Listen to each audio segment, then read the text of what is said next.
Good evening. Hi, Eugene.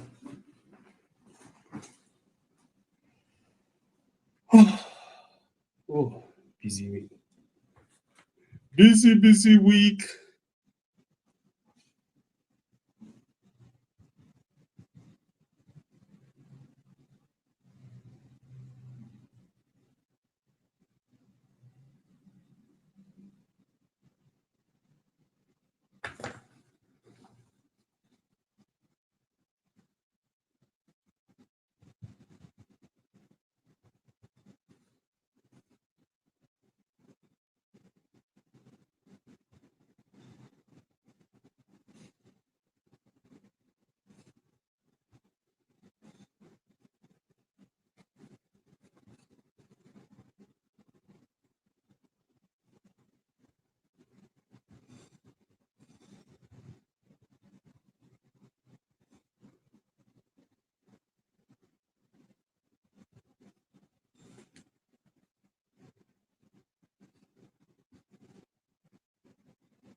Oh, 28 people here. Please say hi if you just joined. We'll wait for more people to come in, more questions to pour in. Okay. Good evening. Good evening. Yo, Jonathan.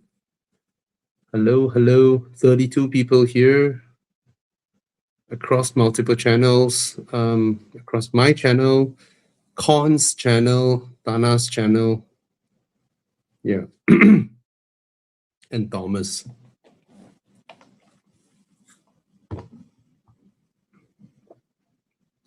I think Thomas is in India, so probably he's not free to join.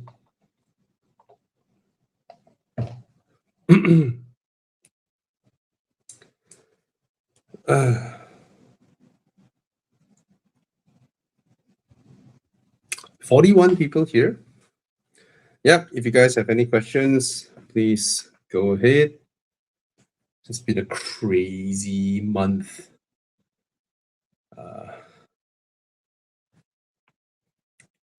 Yeah. Let's see what other test drives Chi Yang has arranged for me. Let me see. What's the date today? Eh?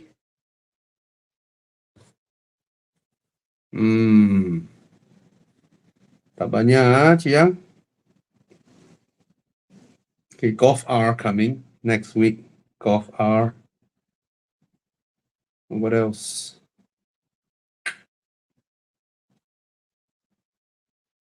Oh, Tayron next month. What's this? Okay. Do you guys follow Horizon on Facebook or IG? Do you guys realize that we are the only one who celebrates birthday of car makers? And of course, our regular members who we know their birthday, we will celebrate them. Our viewers, our followers, people who join us for drives and all that. Yeah, follow us on Horizon, Facebook or IG. Yeah, we actually celebrate our our members, even though we currently on Facebook we have 400 over 1,000. For those who join us for drives, if we saw, we will still,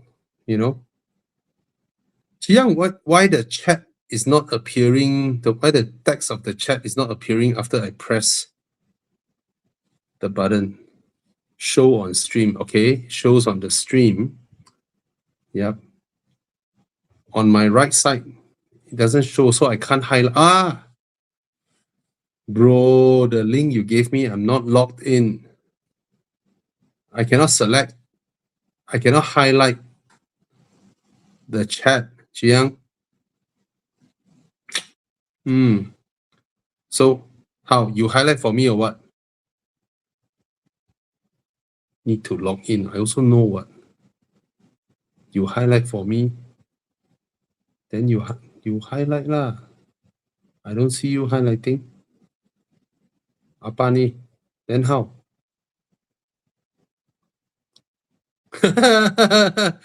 My 2020 X70 lost 70% of its value over the last 6 years. Easy Yadi, let me tell you something. Okay. A Toyota GR Yaris lost 70% of its value as well. Okay, no, 60% of its value as well in little over 4 years. Look at the price of a GR Yaris now. It is the price of a X70 now, 130,000. Back then, how much was it? 290K, 300K, 118, 119. So what you guys are experiencing now, currently, the past 1 or 2 years, is called a market correction, okay? Where new cars are way, way more attractive than used cars. These used cars are from a market that back then has its own equilibrium, right? What is worth what price? And then they slowly come down according to the market equilibrium. But the recent influx of all these attractive new cars that are so affordable, people rather buy new cars, and they offer something new. They offer things that has never been offered in those price points. I'll give you an example. Back then, someone who has a budget of buying a B segment car or a C, okay, let's say a C segment car, someone who has a budget of buying a C segment car may cross shop a 3-year-old D segment car, right?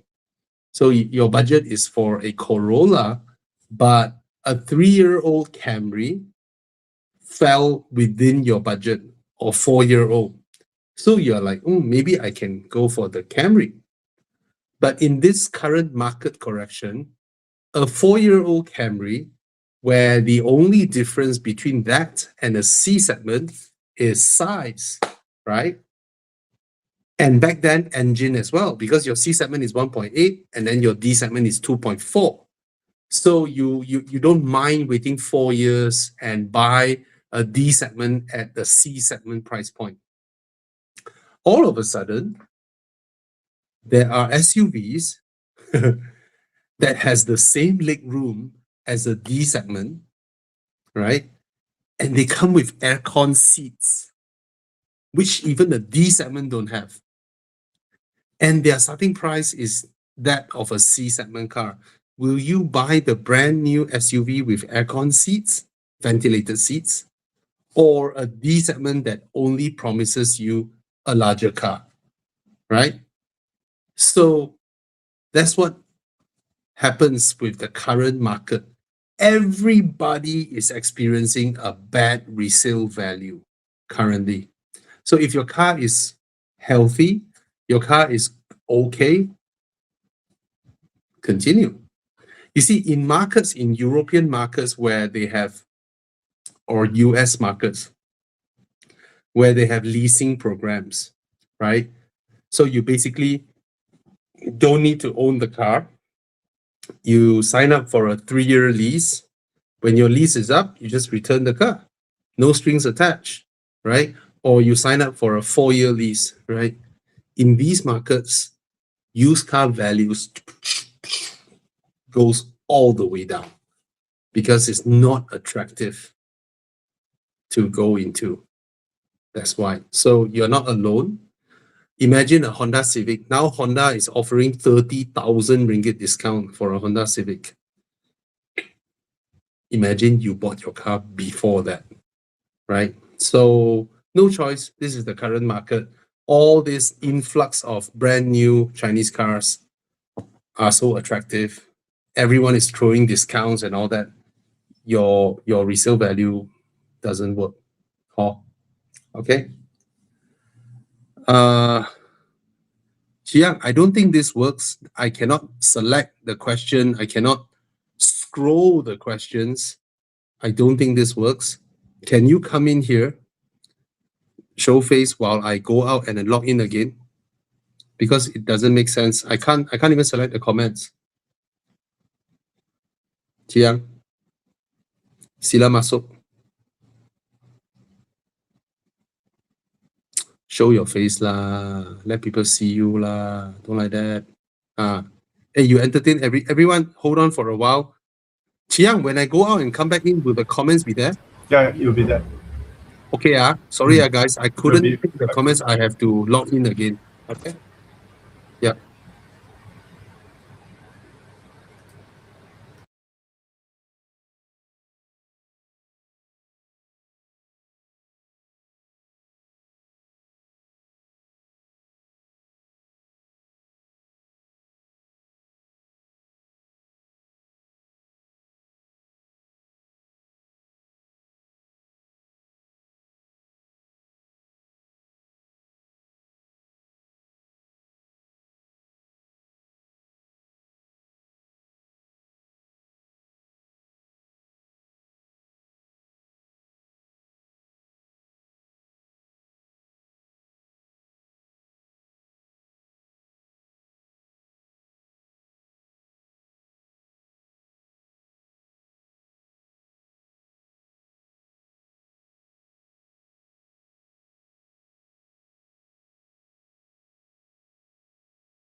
Finally. Sorry, guys.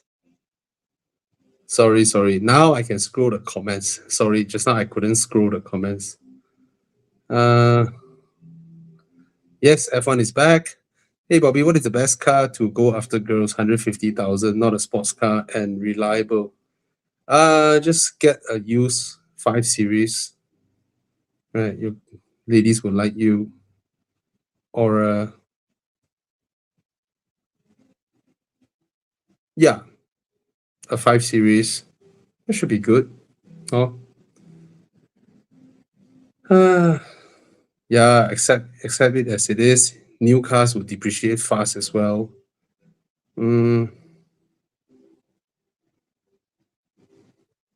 Okay. Congratulations, upgrading from a Saga to a Irma 7. Congrats. And John Smith here is staying in a condo and have public charger access. Majority going back and back from office around 6 km distance. Okay, very interesting thing. Just over the weekend, I drove an electric car that has, when it's fully charged, it shows me it has 450 km.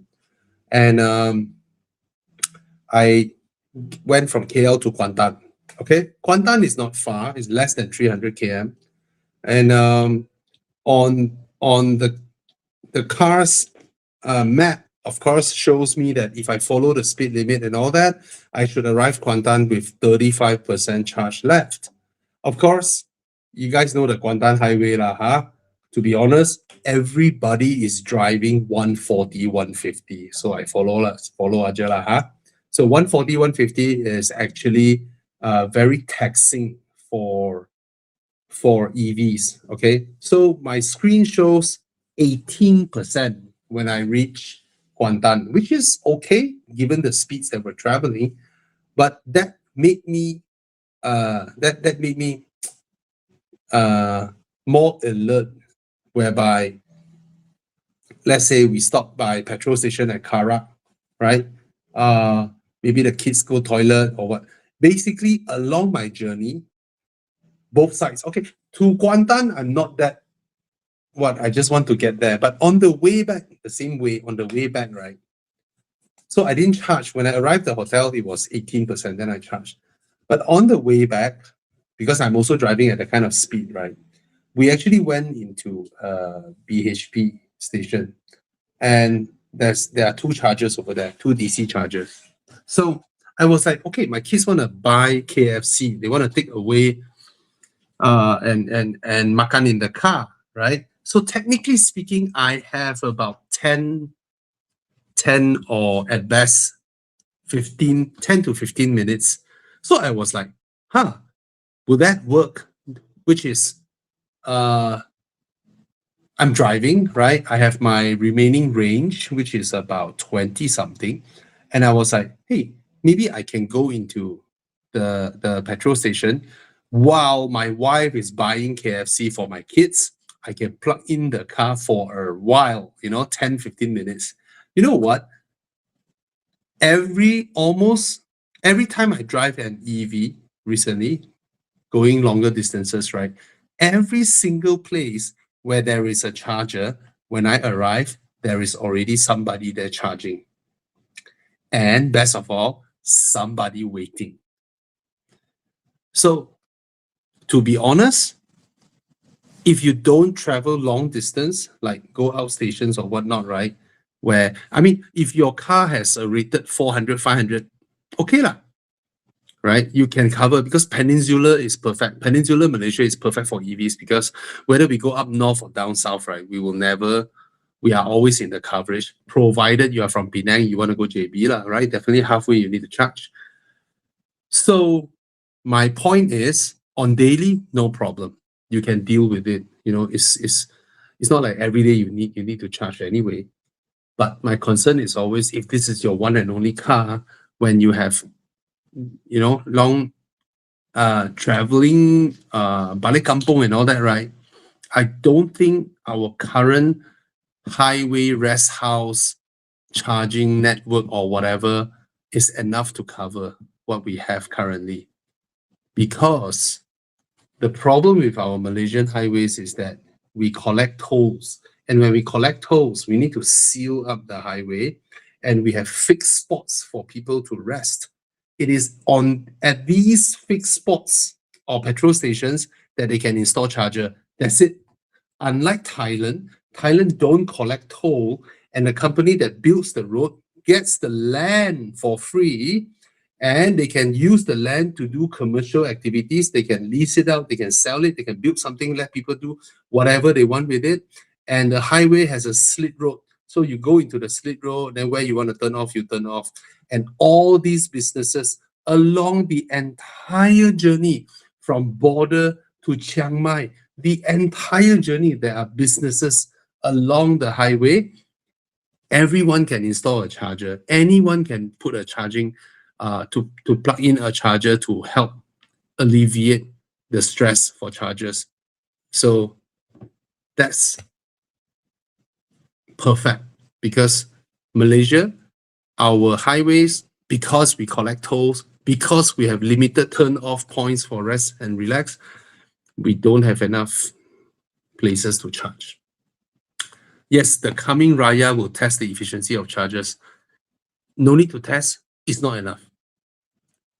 It's not enough. So you rarely do long distance travel, then go ahead. Go ahead. If it's just in the city and all that, they're perfect. They're perfect. Okay. Hi Bobby. Recon Lavore. Sorry lah, I will go with the Jetour lah. It's so much more car for the money. I tell you, the Jetour T2, they can sell it at 280,000. It's still a value buy, in my opinion. Okay, the transmission pairing is not the best out there in terms of dual clutch, but other than that, I cannot find one thing about the car that I don't like lah. It's such a big car. It's comfortable. It's not bad to drive. It's well built. Yeah. So go ahead. Okay, hi Bobby. Is the BMW X5 40i full petrol worth buying over the CKD Cayenne? Honestly speaking, I have experienced people who thought they upgraded from X5 to Cayenne, and then they say, hey, Cayenne not as comfy. Yeah, Cayenne is harsher. But that comment that I got was the first batch of locally assembled Cayenne. I'm not sure if they've updated it. I haven't been driving a Cayenne for quite some time, to be honest. For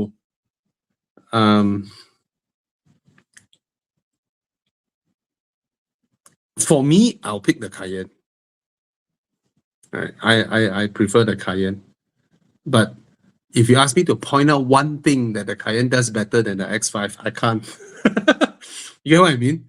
I can't point out one thing that the Cayenne can do better than the X5. In fact, I can't point out one thing that the Cayenne can do better than the Q7, right? And the Q7 is 300-ish. It's so nice to drive. But a Porsche is a Porsche, lah. Oh, well. Any other questions that I missed out earlier on? Let me see. Which was your most exciting test drive previously? How far back? I have been test driving cars for 18 years, going 19 soon. So, how far back? How far back? Okay. Any tips and what to look out for a Forester? A Boxer engine. So you need to give it a very, very thorough check. You need to make sure you change all the fluids, get someone to actually look into your what do you call that? The top of your piston, and then move it around, look at the shaft, make sure there are no ball scoring and all that. Just check all that. Very common for Boxer engines to experience that. Other than that, they should be reliable. And if the car isn't too old, mileage isn't too high, quickly change the transmission fluids or whatnot. Get all this done. Remember to also change a lot of people miss this out, your aircon compressor fluid. Yeah, protects your aircon compressor. That fluid is expensive, man. The aircon compressor oil, small bottle, 200 ringgit or something like that. Right. Make sure all the fluids are changed, all the axle oils. There's a lot of axle oil because Subaru, right? You have a symmetrical four-wheel drive system down there. When you buy a used car, that's what I did with my Subaru back then. Or every used car that I buy, I change every single fluid I can find in that car. I give it a fresh one, right? Because regardless of what the service record says, oh, the guy has recently, no, I don't care. On my hand, I change all the fluids first. That's the least I can do.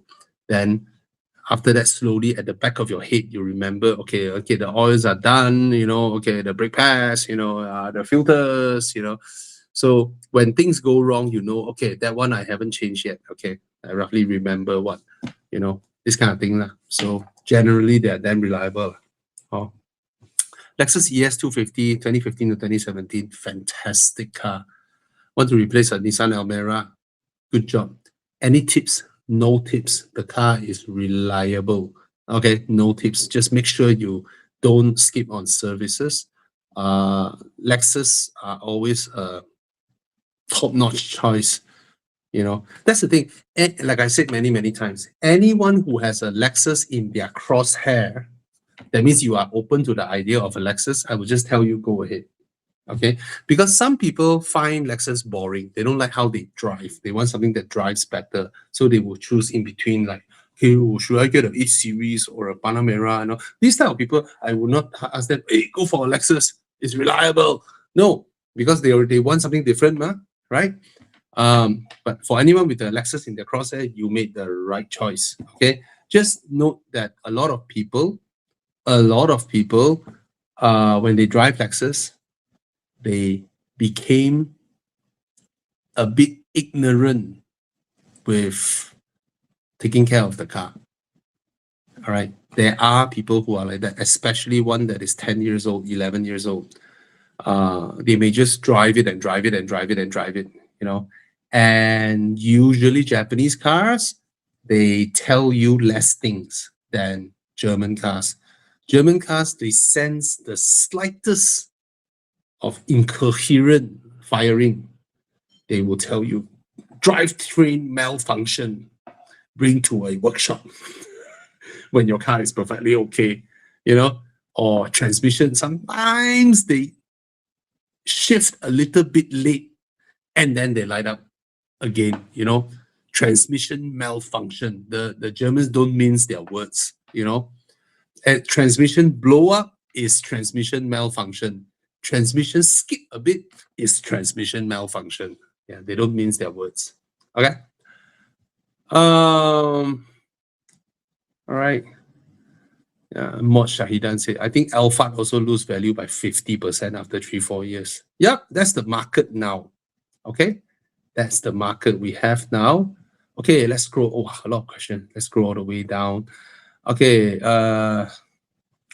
Lance Wood saying, just tell all those Conti owners when one day they are bored of Xmas-like syndrome, they can switch to a Lexus and have a peace of mind. That's exactly what's happening with a lot of people who just 7-8 years ago were driving X5 hybrids, XC90 hybrids. You see these two models, their sales collapse, and then the Lexus RX pew, went all the way up.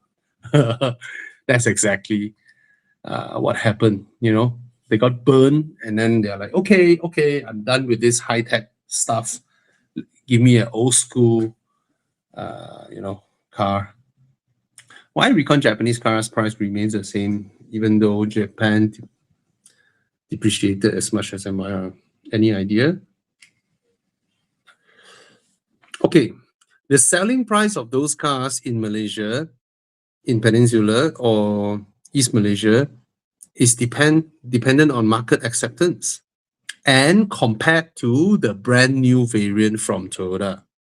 So if the brand new variant from Toyota is still 500 over 1,000, and these recon ones are 300 over 1,000, you cannot suddenly expect the recon fella to, wow, Japan yen dropped, let's drop the price and give up my margin. No, the fact that Japanese yen price drop is for them to earn. Is theirs to earn, not yours to earn. Because let's say Japanese yen went up a lot and they have to lose money. You won't compensate them, what?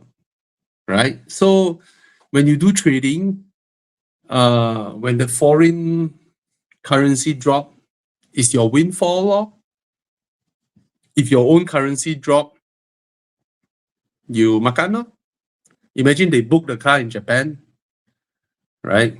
Before payment, the ringgit dropped like crazy against US dollar. And they already have sellers here, they already have buyers. They have to accept the loss one. You won't compensate them the loss. So when they win, you let them win, no? That's no choice, right? How is the maintenance like? I don't hear much crazy issue with these cars. I do hear on and off, not separate, it's like individual case, especially the 2017 one, the first batch, right? First batch is always the one that you may have a larger chance of facing one car that has weird issues that, I have one viewer or a follower who bought brand new 2017 simple 3-liter V6 Panamera, no end of problems. But there are also some out there with 2017 Panamera V6 3-liter. Okay, it's a bit of a luck thing. So when you buy the car, you check everything out, check everything thoroughly, make sure the softwares are updated, make sure every recall parts are replaced. You have to check what recall bulletin has Porsche issued since 2017 for the Panamera. Make sure the car is updated with all the updated parts, and then change all of your fluids, and then update your software or your firmware, and these should be reasonable cars to own. Labor is not cheap to service these cars. A lot of components are they interject with one another. Go and watch videos of changing the engine air filter for the Panamera. Change engine air filter. Headlight also come out. Like, what the fuck? Headlight also take out just for the the air filter. It's like, what the hell? Who the hell designed all this? It's nonsense. Okay. Hi, Bobby. Recently checked out 911 lineups and find out the 997 Targa is the most sexiest Targa to my eyes. Okay, interesting. Most people don't like the 996 and 997 Targa because it's just a big glass roof that slides to the back. A lot of people don't appreciate that. And may I ask, is the 997 Targa the only Targa where, the only 911 where the rear hatch can be opened to put luggage? Xiang, can you check? 997 Targa rear boot or something for luggage. Yes. You know, people like to joke. People like to joke that, you know, there was last time there was a no, Jiang, show the rear, the thing. Okay. It's the only 911 where you can walk to the back and put your luggage. Why I say this? Because most 911s, we all know, right? The 911s, the luggage compartment is at the front. And for those who don't know, a couple of years ago, probably 10 years ago, there was I think, American brand. It was a luggage brand, you know, those companies that make briefcase, not briefcase. What bags do you call that? You know, the kind of bags that you have a strap and then you just bring for a 3-day, 4-day trip, you know. So they show the guy opening the engine cover, standing behind the 911 to put his luggage. And all the car guys had a field day because we are all laughing at that company for showing such a tone-deaf photo of someone taking a duffel bag. Yes, thank you, Eugene Lai. Thank you so much, duffel bag. For carrying a duffel bag to the back of a Porsche, opening the engine bay, you know, wanting to put the bag in is douchebags. Yeah, that was funny. But if it is a 997 Targa, you can walk to the back and put your luggage behind, which I think is super cool. Okay, 997 and 996. These both Targas is just a big glass roof that slides to the back. Chiang, can you show when the roof opens? They're not real Targas, but still. 996 or 997 Targa roof open or something like that. You search that. This angle is not clear cut. It looks like a mega sunroof. That's it. Which to a lot of people is they are a bit turned off. They felt a bit turned off. It's like, what the hell? You call this a Targa? You know, we haven't have a photo of the glass roof sliding to the back. Just search 997 Targa roof lah, bro.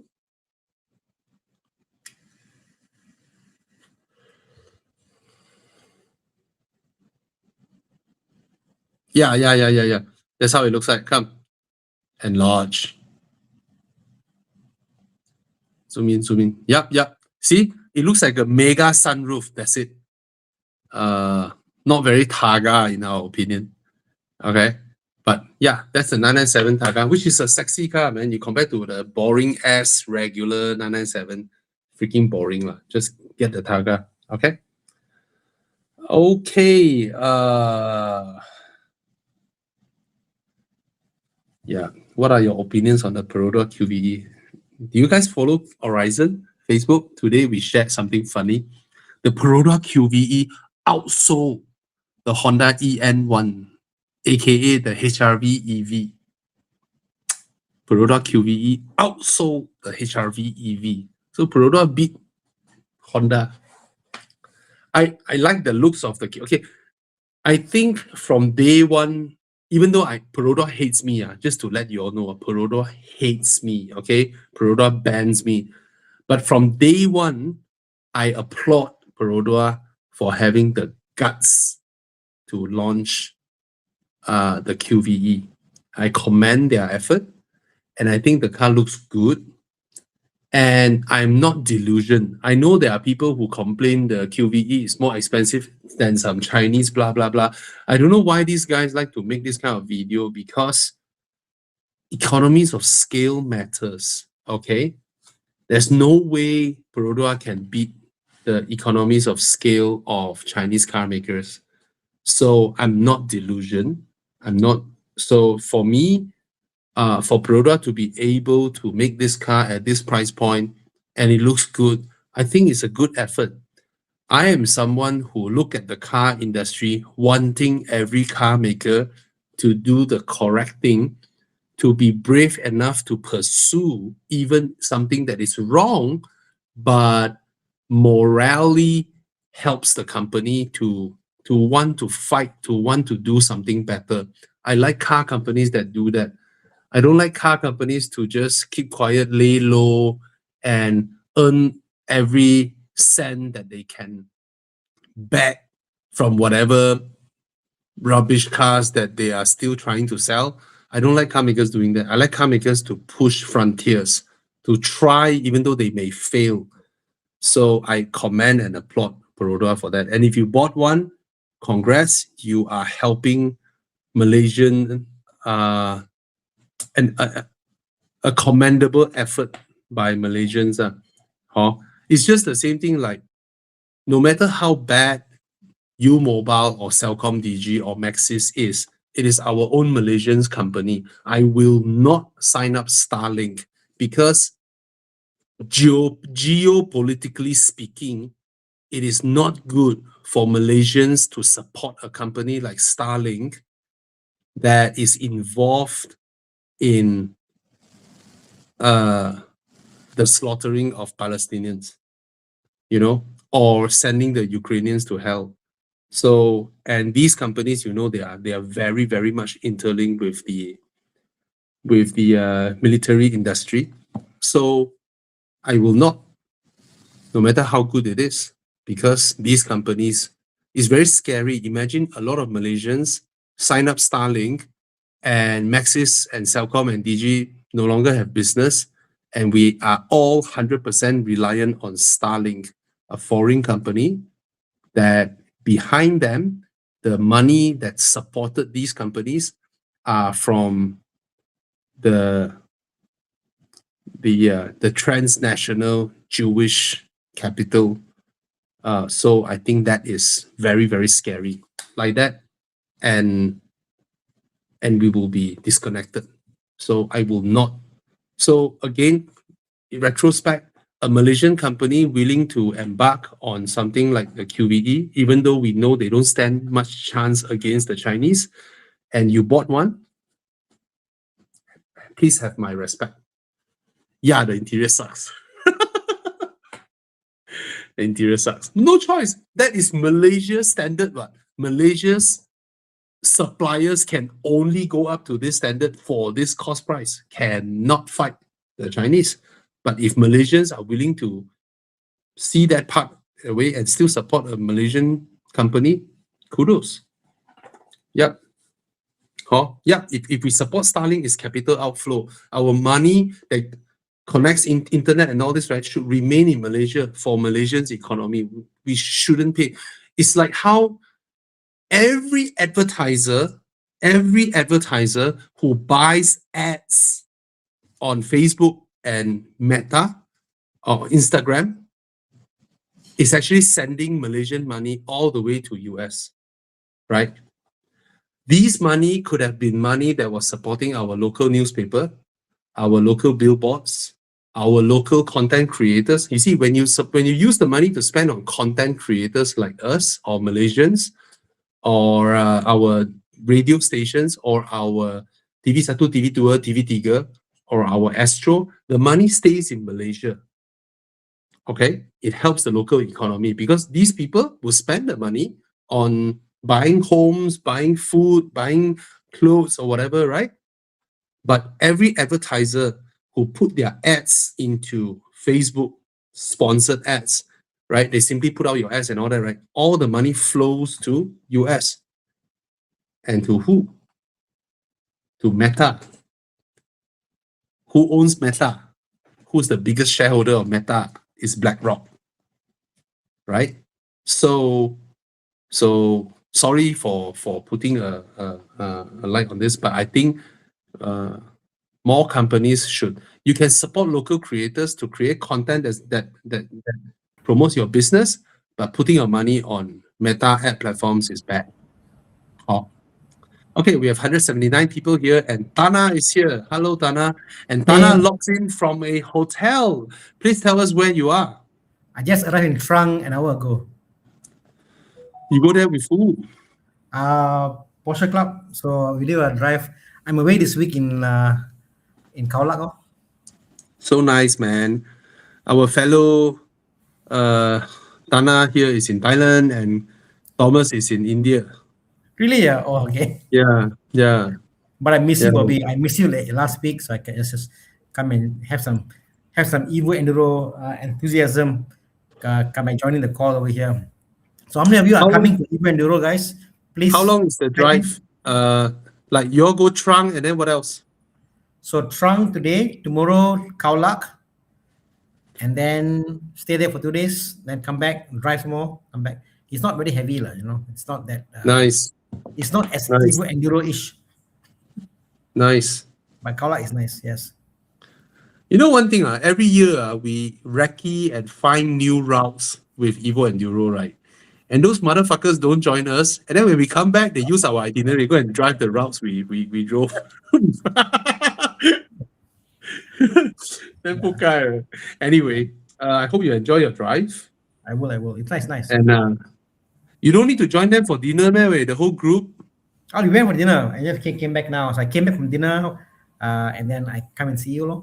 As I enter the you, room, man. I call you. Yeah. So Thank you, bro. I was just on the subject of telling people don't sign up Starlink. You know, why? spend our money with Maxis, with Celcom, with True. U-Mobile. The money True. stays in Malaysia. We should not give up our internet sovereignty. Mm. Right? I Imagine all think Malaysians yeah, use Starlink, and then those big companies, our local telcos, no more income. They shut down, and then eventually one day Elon Musk, and then Malaysia is out.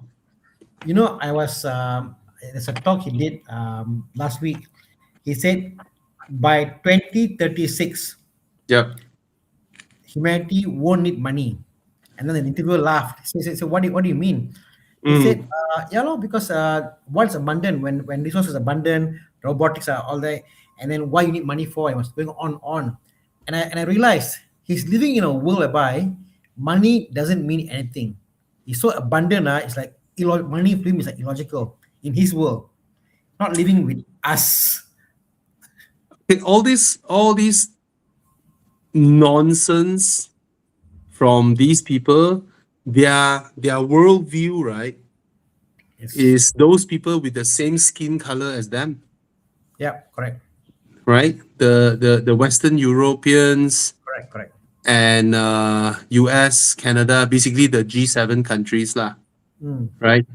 I mean, at this juncture, companies like Starlink, Palantir is still helping the Israelis murder people in Lebanon, in Palestine, True. right?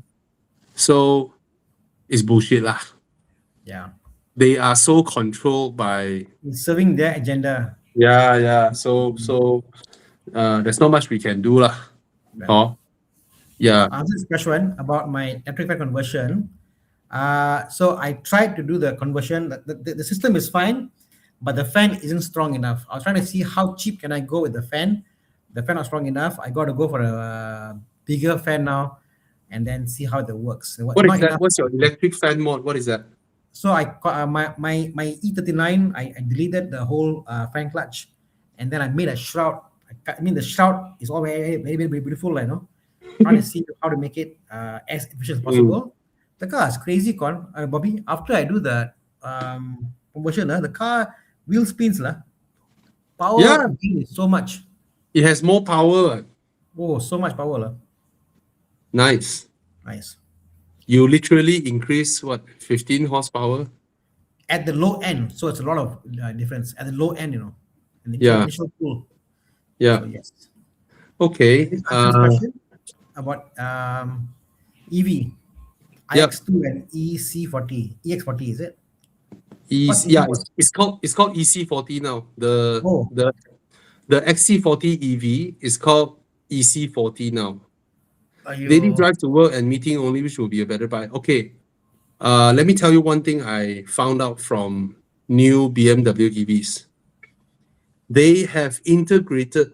This is a huge thing. I don't know why. Maybe they don't know how to explain this. They have integrated their regen and their radar, okay, to such perfection that BMW EVs are super efficient now. Even if you did not activate the adaptive cruise control, it is always on and connected to your regen.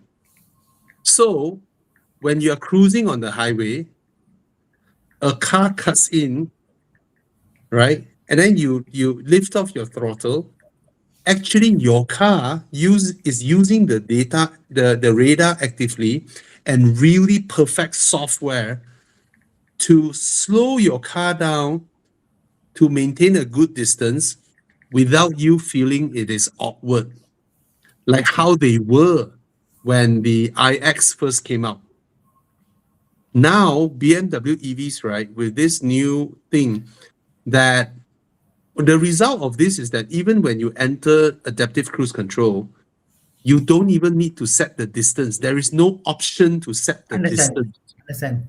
There is no option to set your regen anymore because the software is so perfectly integrated that the radar actively helps you regen at the best possible way with the car in front of you. And that alone will beat the EC40.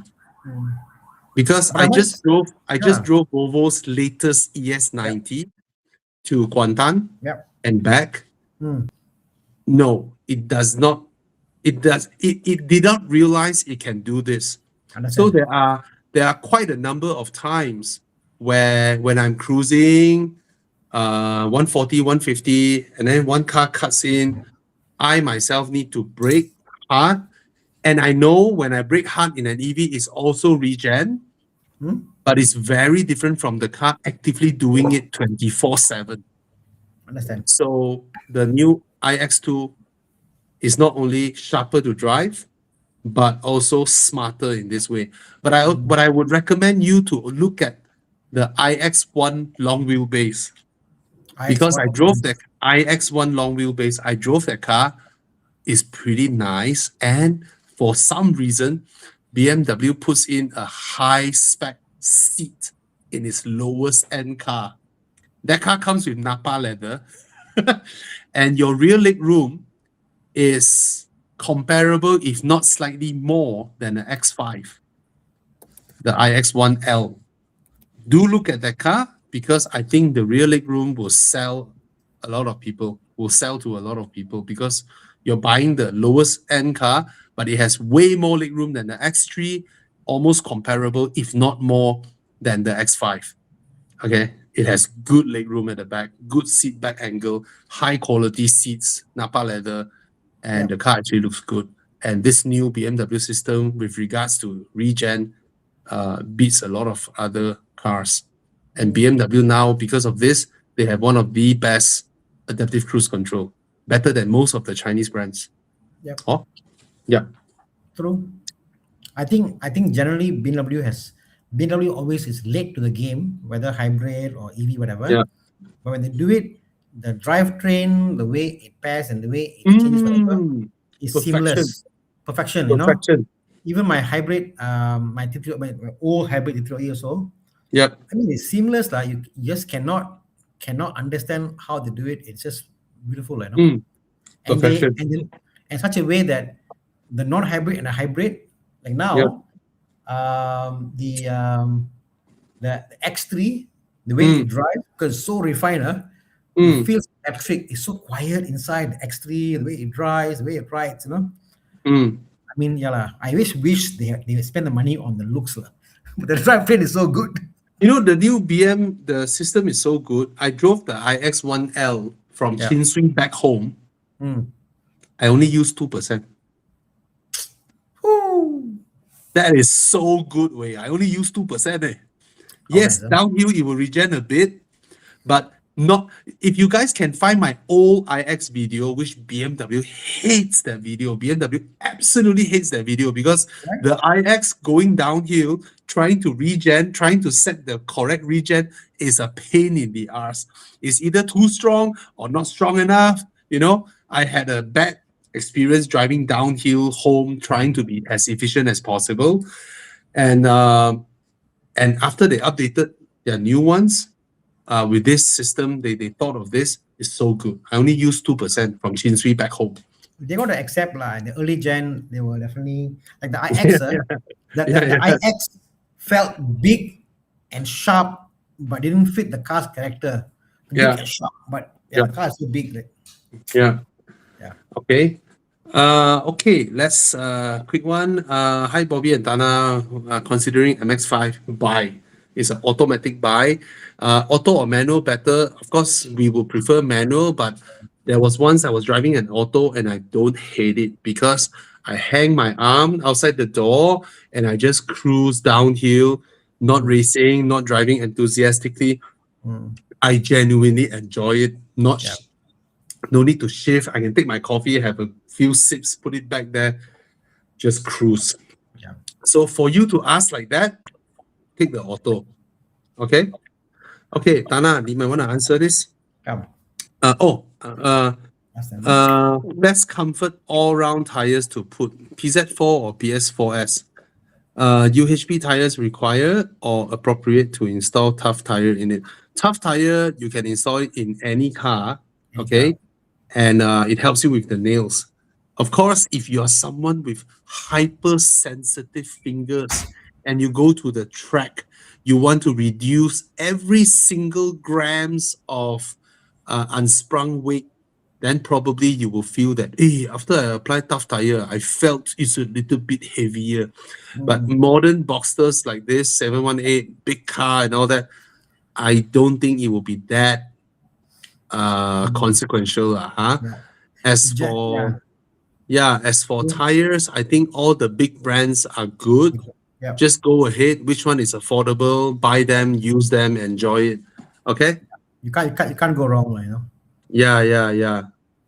Okay. What's this question? Is there a better alternative to a well-maintained W211 at around 20,000 ringgit mark? Facelift for that price, really, or 211. Oh no, 211. 211, another 212. 211.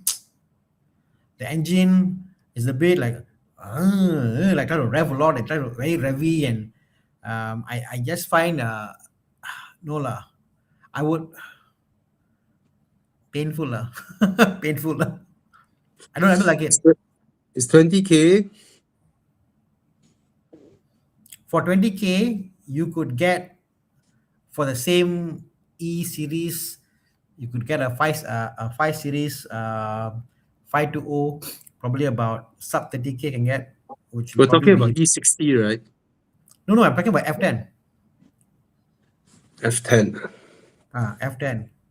2.0 turbo, more power, lesser issues. The 1.8, I had two of the engine, the 271, 274, which I had to do a swap. The engine just Kong lah. At about 370K mileage, the engine just doesn't last.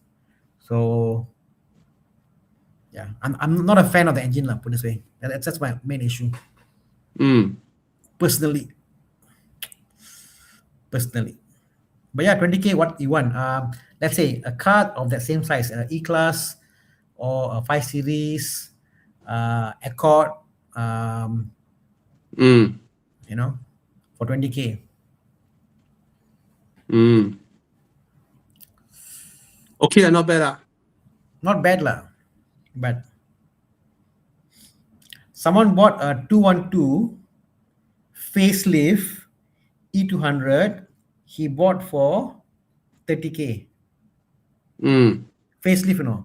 So 212 facelift for 30K, E200. That I think is worth it lah. 212 is Facelift. which one? after the square, the Oh, two oh, squares oh, came oh, together. oh, oh, oh, oh. So, Mr. Gajalan Rajakumar, Yeah, please have a look. yeah, This one is only 20. This one is 20K as well. yeah, Oh, yeah. okay. The 212 feels way more modern, more Mm, polished, mm, less plastic. The 211, yeah, a lot of plastic stuff. It breaks off the mm, handbrake lever. I'm sure by mm. now already broken. I'm sure by now your yeah, a lot of those plastic bits here and there will break lah. Yeah, yeah, yeah. Okay. But Wow. Okay, this is interesting. From Sean. Hi guys, planning to replace my 6-year-old Passat, which has clocked 126,000 km. I plan for a X50 and a FL5. Golf R is in my consideration, but after test drove, settle with the FL5. Why Volkswagen not focusing on sedans like before? Because the whole market for sedans have evaporated. Everybody who used to buy sedans are now buying SUVs. So there's no more market. You just imagine a Passat 199,000 next to a Tayron 199,000. Which one would you pick? You pick the Tayron, yeah, lor. right?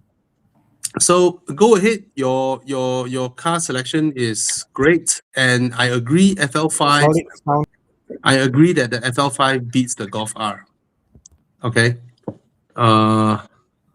Okay, Tana. This guy is planning to buy your F30 330E 2017. Any advice for first-time PF user?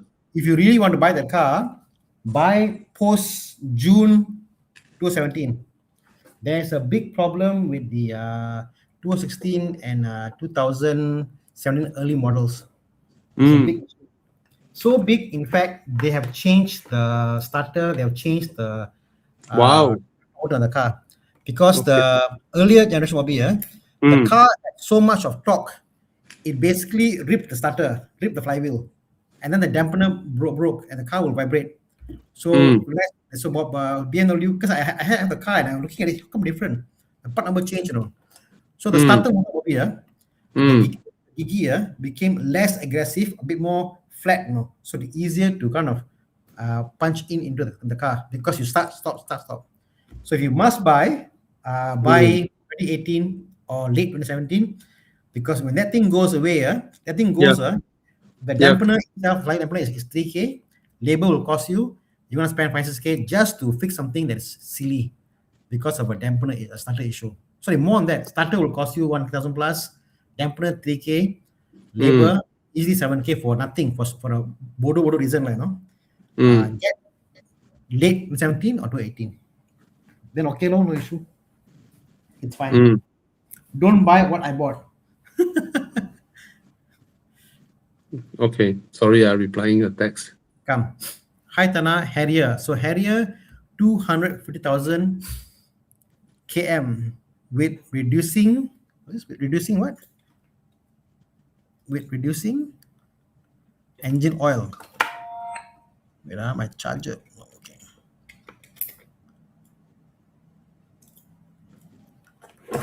Okay. Why is the charger? 1 second. Okay. 250,000 km, reducing engine 1 liter every 10,000. What to do apart from overhaul? Too expensive to repair and better change new car. No need to repair lah. Every 10,000 km, you only top up 1 liter of engine oil. You calculate how much that costs you versus overhaul. Your car is already 250,000 kilometers, a quarter of a million km. For it to consume 1 liter of engine oil every 10,000 km is fantastic. Okay, I'll give you some advice. For me, don't fix it. Yeah. Don't spend the money. If you buy a BMW or Porsche, you look at the manual, even like a 718 or whatever it is, they'll say within 7,000 km for you to lose 1 liter is normal, depending on condition. So German cars say it's normal for you to lose that much of oil. But you got an issue with quarter coolant induction as well as the engine oil. That means the car is something is wrong lah. There's a deterioration lah, you know.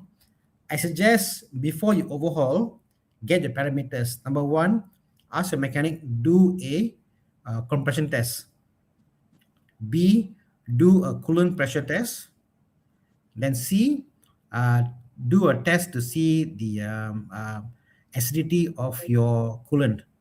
These three things will let you know if your car is worth keeping or not.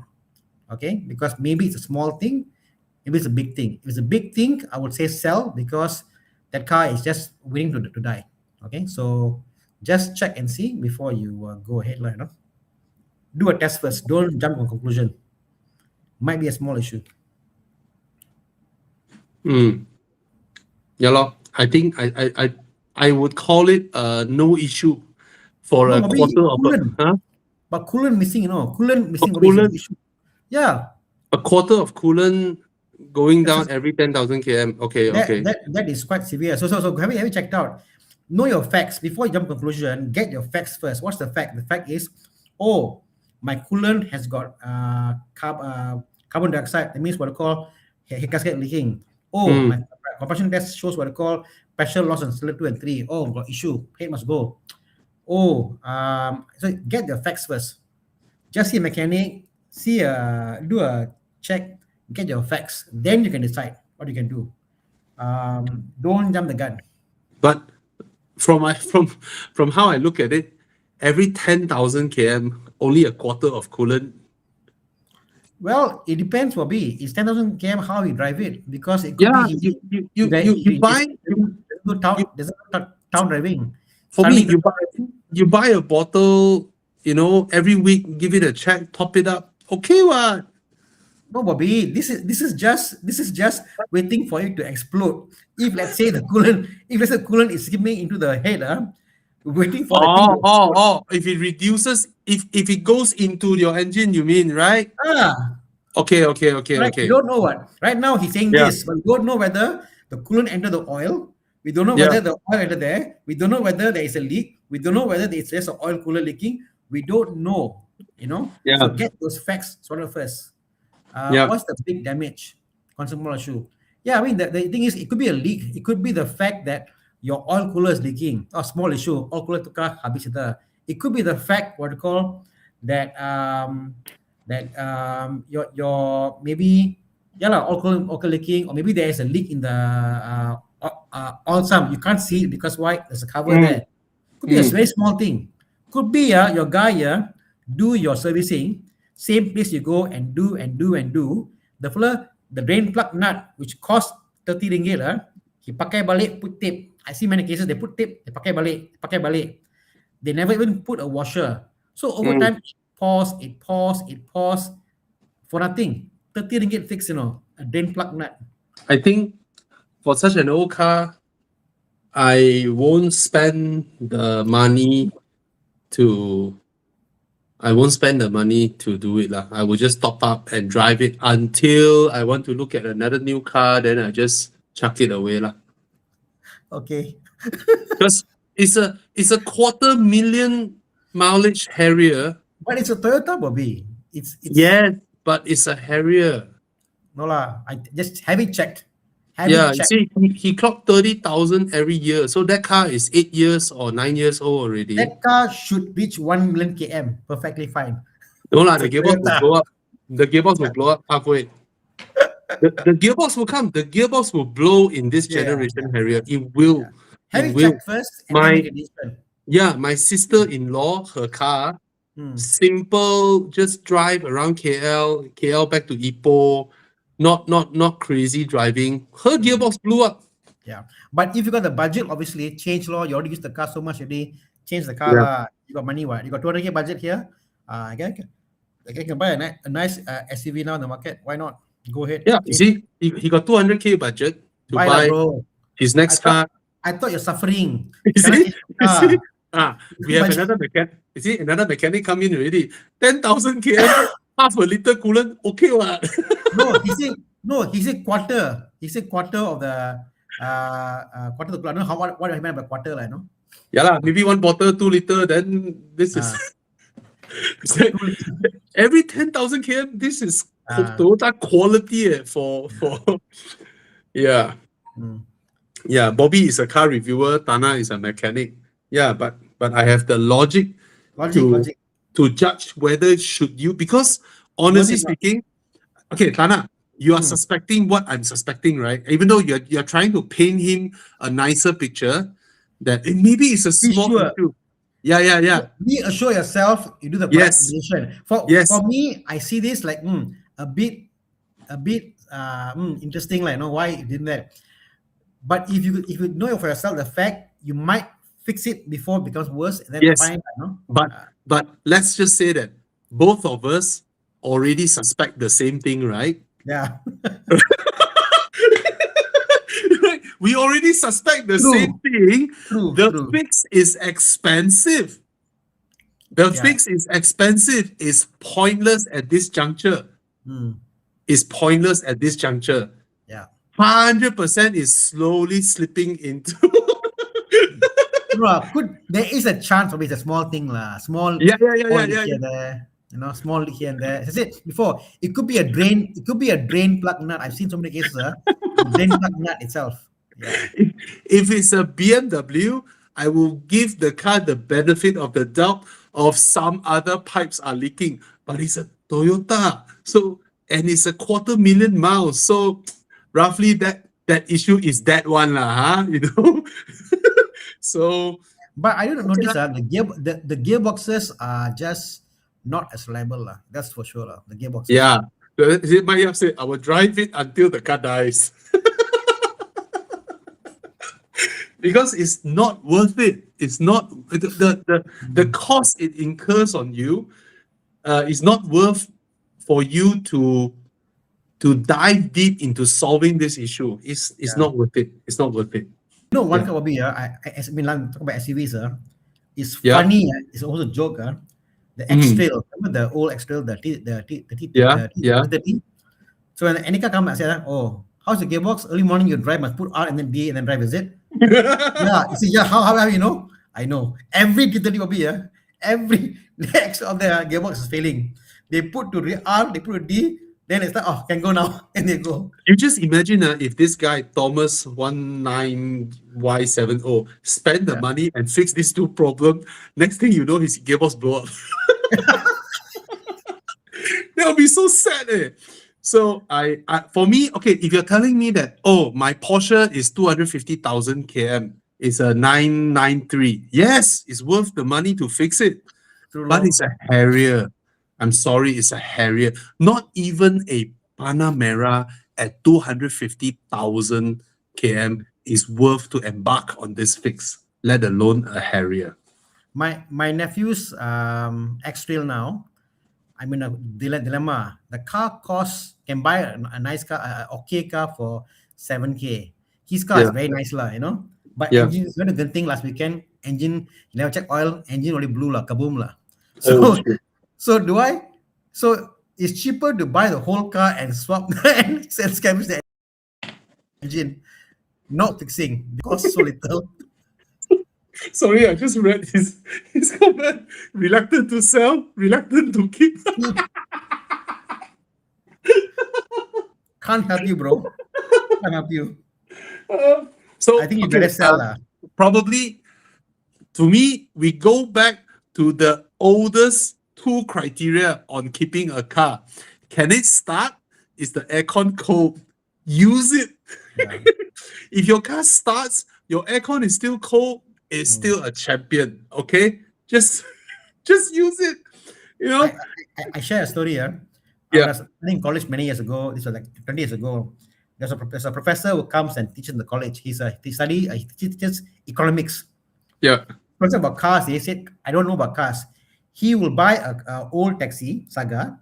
Yeah. He will drive it. He refused to service the car, refused to pour anything. Just pour petrol, he'll drive until the car die. He'll park the car and go away. And What the fuck? No, really. No sympathy one. No sympathy. He just go, a car was scrapped. So I said, why do that? He He said, bro, you see, maintenance cost, this one, damn man, I just use the car until the car condemned, park the car, call, scrap, buy another taxi. He drive the car. I said, are you serious? He said, how many cars have you gone through? In the last 5 years, maybe about 7 cars have gone through. But you see all the money I saved in maintenance. Champion, Bobby, champion. Oh well. Yeah. No, he said can start every morning, aircon freaking cold. I don't blast aircon. Yeah, so if your car is that means your car is still healthy, a quarter Healthy of a lah. million. Yeah. Healthy, Aircon it's is a very healthy good car. of the car. You know, aircon if it's cold, Yeah. that's a very good get the car dealer, you know. So what we said don't mean like what Lance said, saying that coolant hose radiator makers will go out of business. If you tell us, oh, my car got this issue, the radiator got a hole, okay lah, replace your radiator lah. Because how much can the radiator be? 2,000 ringgit. Cheaper. Cheaper. Okay, but what we suspect with his car, it costs a lot of money to fix. It's not worthwhile. It's not worth it. How much It's the car not now? worth it. How much will And- the Harrier be? 9-year-old Harrier should be below 100K. Chi Yang, how much is a Harrier now? 2015 Harrier? 2015, 2016 should be below 100K. Yeah, 60K. So you can also sell your car. It's worth Yeah. 60,000 Good for you price. to put into your next car. Mm. Sell it, lor. If you can fetch 60K with your mileage, I think the Yeah. dealer will offer you 40. Then the dealer go and adjust mileage. then put it up for sale. 79,000 km. One owner, low mileage. Because Japanese cars are so easy to adjust mileage, right? So There's a it's still customer. worth 60K. It's still worth, Ah. worth 60K. Then you sell the car and buy something else. There's But then a, you still have to go through the whole payment and all that. Yeah. there's a customer who had his car sent to my shop to repair. After repair, he said, hey, by the way, someone coming to the shop to help fix the meter. The guy came. Plug in. I said, what are you doing? Oh, meter reset, whatever, you know. I said, what do you mean? I took a meter, like, no. So he did that. He threw away all the stickers in the car, all the stickers he bought. He did it within 10 minutes, you know. Pop, pop, pop, pop, pop, pop. Throw all the sticker away. Drop 100 or 1,000 kilometers by overnight, immediately. I was like, wow. Dealer quoted me Easy. 30K because of mileage and paint fading. Yeah, It is so easy. It is so easy to temper the mileage, you know. yeah, it is very easy for The guy Japanese had a cars. device from China. It's just meant to reset the mileage on the meter. It's like custom made for the. It's crazy nowadays, lah. Yeah. So lor, it's up to you. You want to keep the car or you want to continue drive and drive. Then you wait for some good deals coming out. Actually, currently it's a good time to buy used cars because all the resale values are so low, Yeah. So it's a good time. So up to you lah, up to you. But to me, your car is still healthy. Yeah. Okay. Looking to get a used Subaru Forester 2019. So expensive, 2019. 60K. So bad, Bobby. So bad. Subaru His Harrier 2015, some 2019, 60K also. He said so low.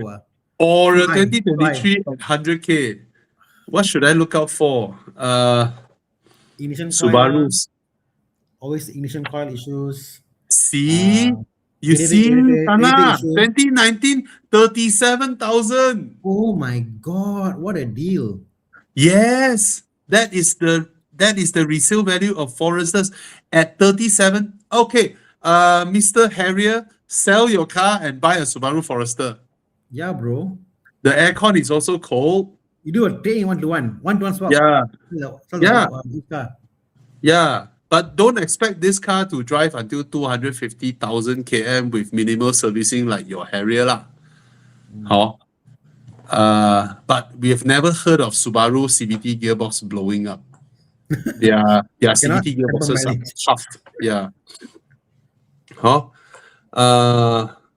Because I go to Toyota to buy official parts like brake pads. No need go Toyota Why? to buy lah. Buy outside lah. Waste money only lah. Why? Yeah, it's the same thing but more expensive. Mm. Okay. Sell it yourself on car list. Don't give it to dealer. Hassle lah. Hassle lah. Yeah. Sometimes dealer take it immediately, right? Then they bear with the. Will the Subaru last 250,000 km? I don't think so. It will be as problem free to reach 250,000 km as its Harrier lah. Oh, I think the word is maybe not problem. If the car is so smooth and refined and things Yeah. like not perfect, you're like, how come the absorber a bit? How come I can hear a bit? You're more into because car is so good. So like that, Lord, give you all the errors and all that. yeah.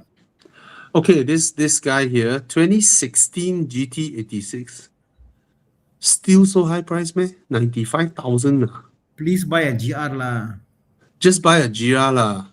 for the price lah. 2016, I don't know why people are so still attached to the GT lah. You know, they say, "Oh, GT is the OG lah, whatever." I know it's not worth it for the price, man. Chiang, find me the cheapest GR or BRZ. 120, 110. Find me the cheapest one because I suspect 2016 GT86 you will get a very low loan margin. That means the loan that will be approved is very Yeah, low, 120 lah. right? So you might as well get a GR or a BRZ. Yeah. I won't pay for the previous GT86 for 95,000. It's not a good deal. It's not a Someone good I deal. know bought for 115 3 months ago. Yeah. Oh, 115 lah. I don't think you buy a used GR or a BRZ directly from owner, right? You may be offering them a price that's higher than what the dealer offer. And just by topping up your budget for 20,000, you can be looking at a GR86 or a BRZ. Why the heck you want the GT86? It is so much better than the GT86. All right? And it's so much newer. Okay? No, people Okay. have come to me and said that they want to buy GT because it looks good. All that. I don't understand why. Okay, if you want the GT, you get the oldest GT, the cheapest you can find. Then I have no qualms. You buy one that is 60,000, okay, go ahead, right? Because the cheapest GR will be double your GT. But if you're buying a late GT at such a high price, no lah. I think, okay. This question, the Zan, so his question was about pickups. Ford Ranger, Hilux, or Triton, comfortable for people sitting in the passenger seat at the back. Okay, now all the Fortuner, MUX, Everest, those have got much more recline on the back seat because it's more space. So that one is way more comfortable. So you can't compare the SUV to the pickup trucks. Yeah. The Fortuner, the third row isn't comfortable because why the seat fold down this way? They're like bench seats are comfortable. Everest is more comfortable. The third row. But if you compare but only the second row, I think the Triton and the D-Max is more comfortable in my opinion. I think the most comfortable out of all this is the Mu X. No, I mean talk about the pickup trucks. Oh, yeah, but for the 7-seater pickup truck derived, Yes. the Mu X is very comfortable. MUX is very modern, it's comfortable and But none of them is as nice to drive as the Ford Ranger or the Ford what do you call that? Everest. Yeah, huge difference in the drive. But I heard Ford Ranger has the highest maintenance cost compared to the Japanese ones. Yeah, the Triton drives well actually. I mean, I think road drivers for the driver itself, the Triton drives nice, but doesn't feel as robust and bulky and all that manly stuff. But it drives very nice. Okay. Golf GTI, is it something? After they facelift, I think it's okay. But very funny, the other day I drove the Golf GTI, and then I drove the Golf ETSI. That means the non-GTI variant. Because now we only have the Golf R, the GTI, and the TSI, but they call it the ETSI, the mild hybrid ETSI. I tell you what, I actually enjoy the ETSI more. Why? I will explain. It handles just as nice as the GTI. It is obviously slower, but not that slow because it has a mild hybrid system and it's more comfortable than the GTI. And best of all, I think it looks just as sporty as the GTI. So the problem is that back then in the GTI world, 200 plus horsepower is something. Currently, 200 plus horsepower is nothing, right? So the magic of GTI is no longer that encapsulating anymore. It's like, wow, is it something that you dream of already? So I just felt that, yeah, it's fast, it's reasonably fast, and it's not as comfortable as the ETSI. And then the ETSI is not that slow. So in terms of comfort, the ETSI is way more comfortable than the GTI. In terms of power and speed, they are like that. So yeah. But if GTI is your dream, you've been wanting one, then go ahead, lor. Make sure to get the facelifted 8.5 generation. It's a lot better than the 8th gen. Okay. This is interesting. Minimum salary to afford an i5. Okay, let's say the car is 360 or 380,000 ringgit. So if you want minimum, your down payment 30 over 1,000, your installment, you have to pay 350,000 worth of installment. If you stretch it out 8 years, 7 years, your monthly should be around 5,000 plus. 5,000 plus for your loan to pass easier.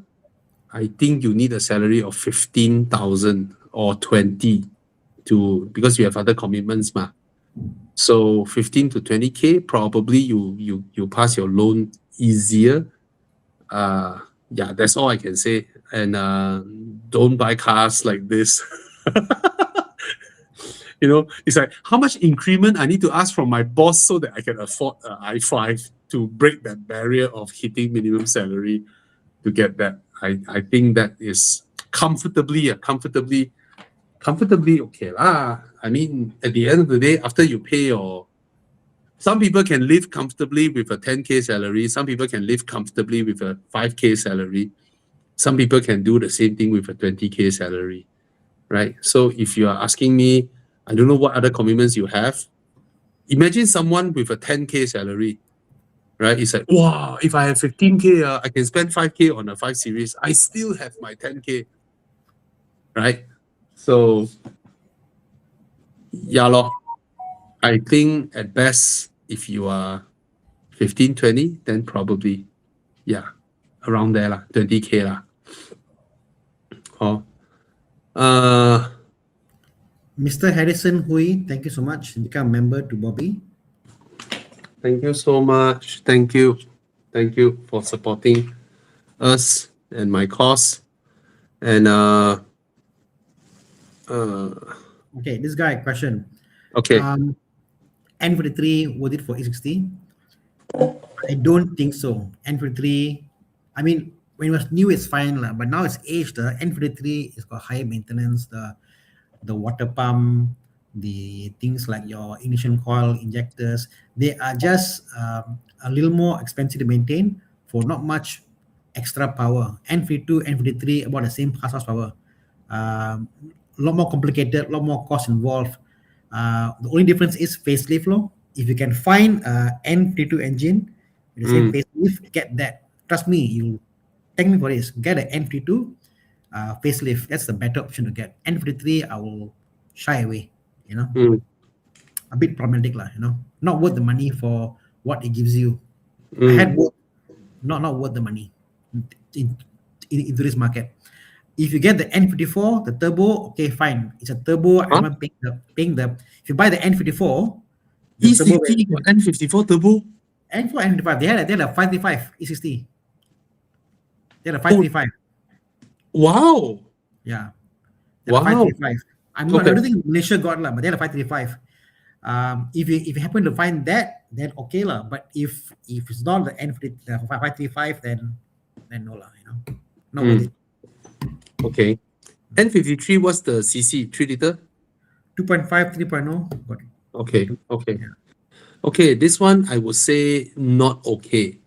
My mom wants to buy a second-hand Ford Kuga. Is it okay? I would say not okay because I don't think it's easy or affordable to get parts.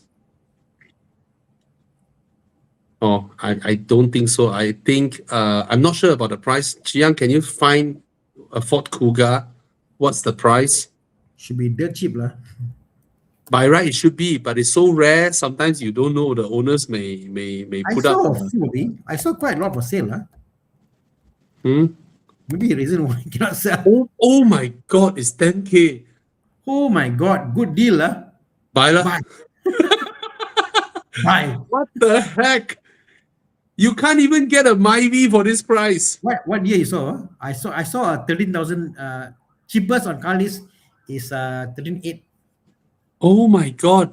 I tell you what, tell your mom, go look for the highest price, newest Ford Kuga, then offer them the lowest price that was advertised.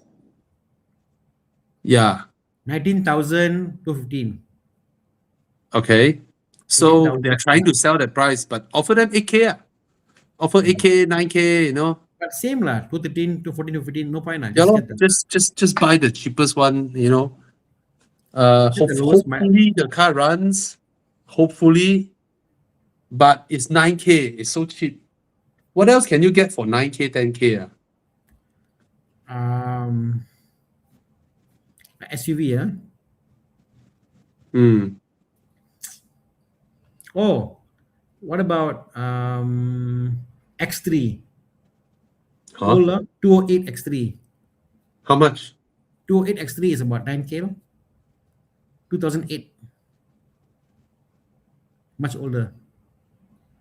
How much? Oh my God. This one might get parts easier than the Kuga. I think the maintenance of the BMW might be cheaper than the Ford. Yeah. If you can find the 2006 model still running an M54, that'll be even cheaper to maintain than the 2007 to 8 model. 1 year different, but cheaper to maintain.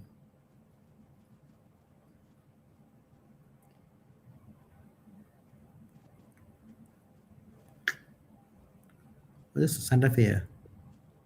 Can't see. Yeah, okay. Top up for the Santa Fe. Yes, correct. Just get the Santa Fe. It's a much better car, much more reliable. Get the Santa Fe. Ask your mom get the Santa Fe. Yeah, don't get the Ford Kuga lah. Really don't lah. It's yeah lah. Not worth the gamble. No worth Oh, yeah, not worth it. Okay, let's speed up a little. Ford.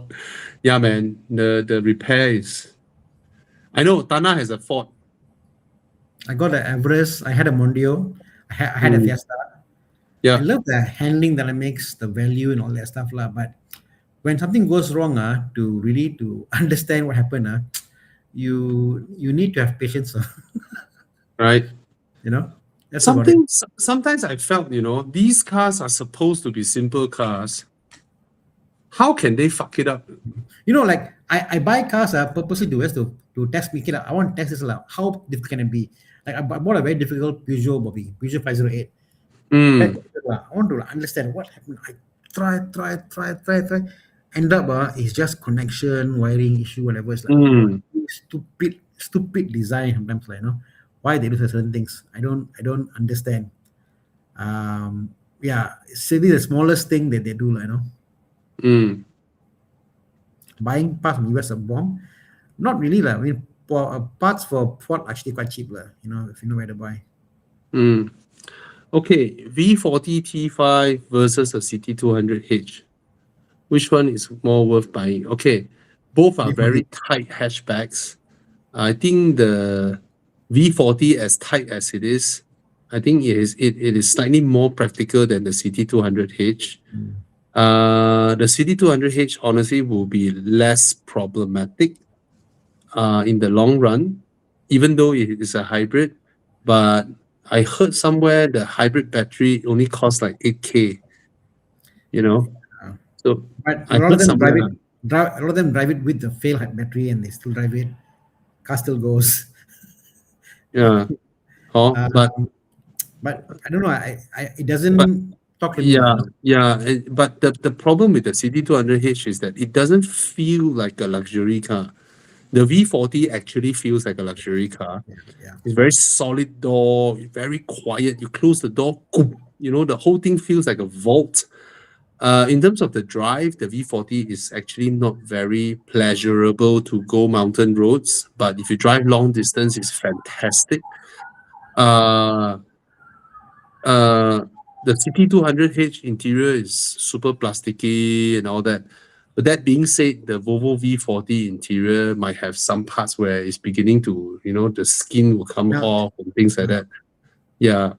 So both are not the absolute best of choice given what's available out there, lah, to be honest.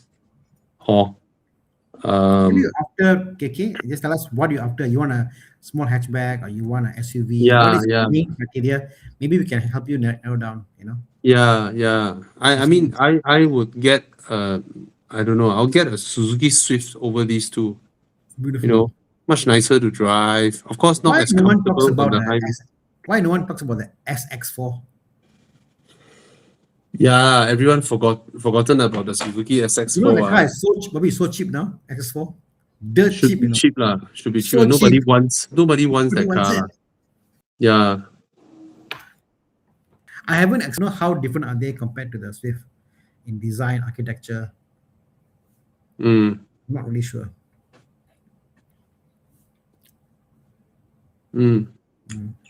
Okay. Come. Mm.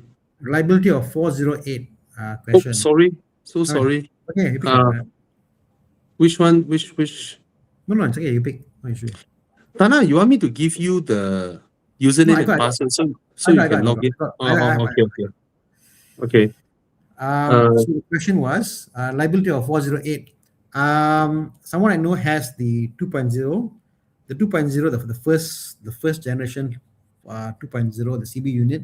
Apparently, it's more reliable, less issue, whatever. Wise, the 1.6, turbo la, this la, ignition coil la, it's Prince engine.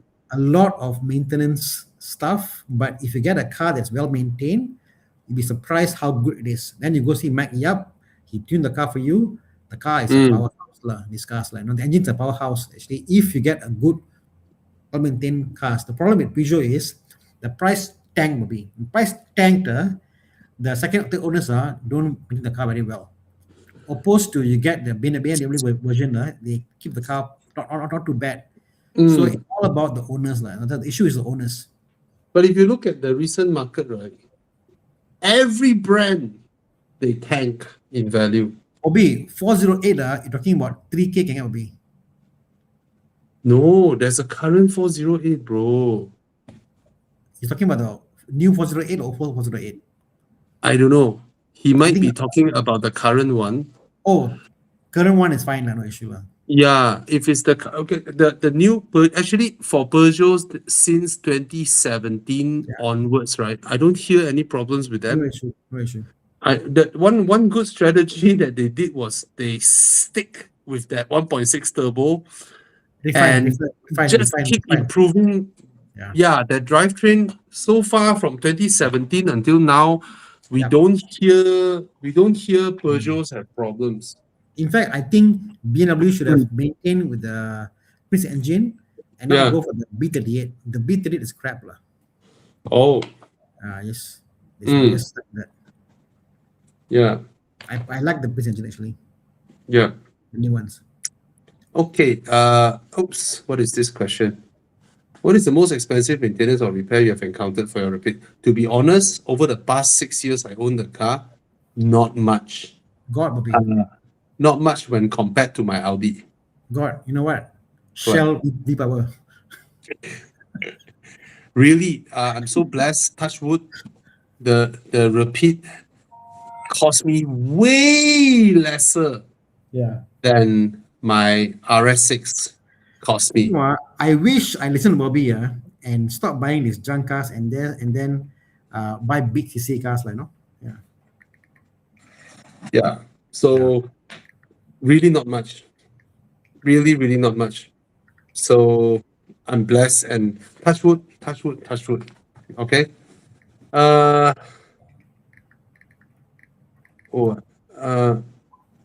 okay. I drive my dad's Jaguar XF. He's willing to buy me the Smart Brabus #5. Yeah, go ahead. Good car. Very good car. Very fun car. Audi Q7 2016, 3 liter or 2 liter? I will go for the 3 liter. I will definitely go for the 3 liter. Okay. The diesel? Diesel or supercharged, I think, or turbo, I think, okay lah. I'll avoid the 2.0 lah. It's not powerful. Yeah. Which would The you E8 recommend? 718 Spider or 992 Carrera? Mainly for weekend drives. For weekend fun, I would say 718 Spider. Yeah, I would love the Spider over the Carrera. Yes. You see what Mike Yap asked you to do? The moment I'm on this journey, Bobby. The moment all this clear already, definitely I'm getting a big engine Jaguar or a Aston Martin or something in that range, like you know I want to be there, like or a big Mercedes V8. Oh, that's just my. You know what? What? I have this hunch What? you may end up with TVR. Bobby, no. I see that car. It came my house. Oh my God, Bobby, how they put the car together. Oh my God. Dude, that car is so you. It's like I I want can problem. imagine the way I you. want problem. No, that car is so simple. No traction Simple, control, no ABS, Yeah. nothing. That car is so you, man. It's so But raw. you're right. But you're right. And then you straight pipe that motherfucker. It's just. Actually, There you're was right. this French guy who stayed near my place last time, more than 10 years ago. He has 2 TVRs. And he teaches Muay Thai here. Oh. And his whole body is full of tattoos. Yeah, he has 2 TVRs that he straight pipe and he blasts around Taman Desa.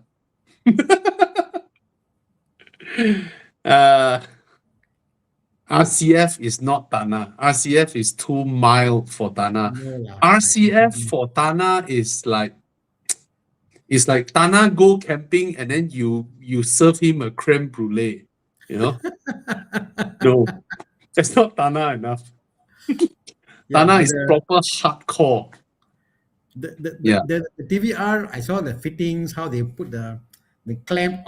Serious? But Bobby, what Mike say, like, was made in Port Klang, designed by Brits.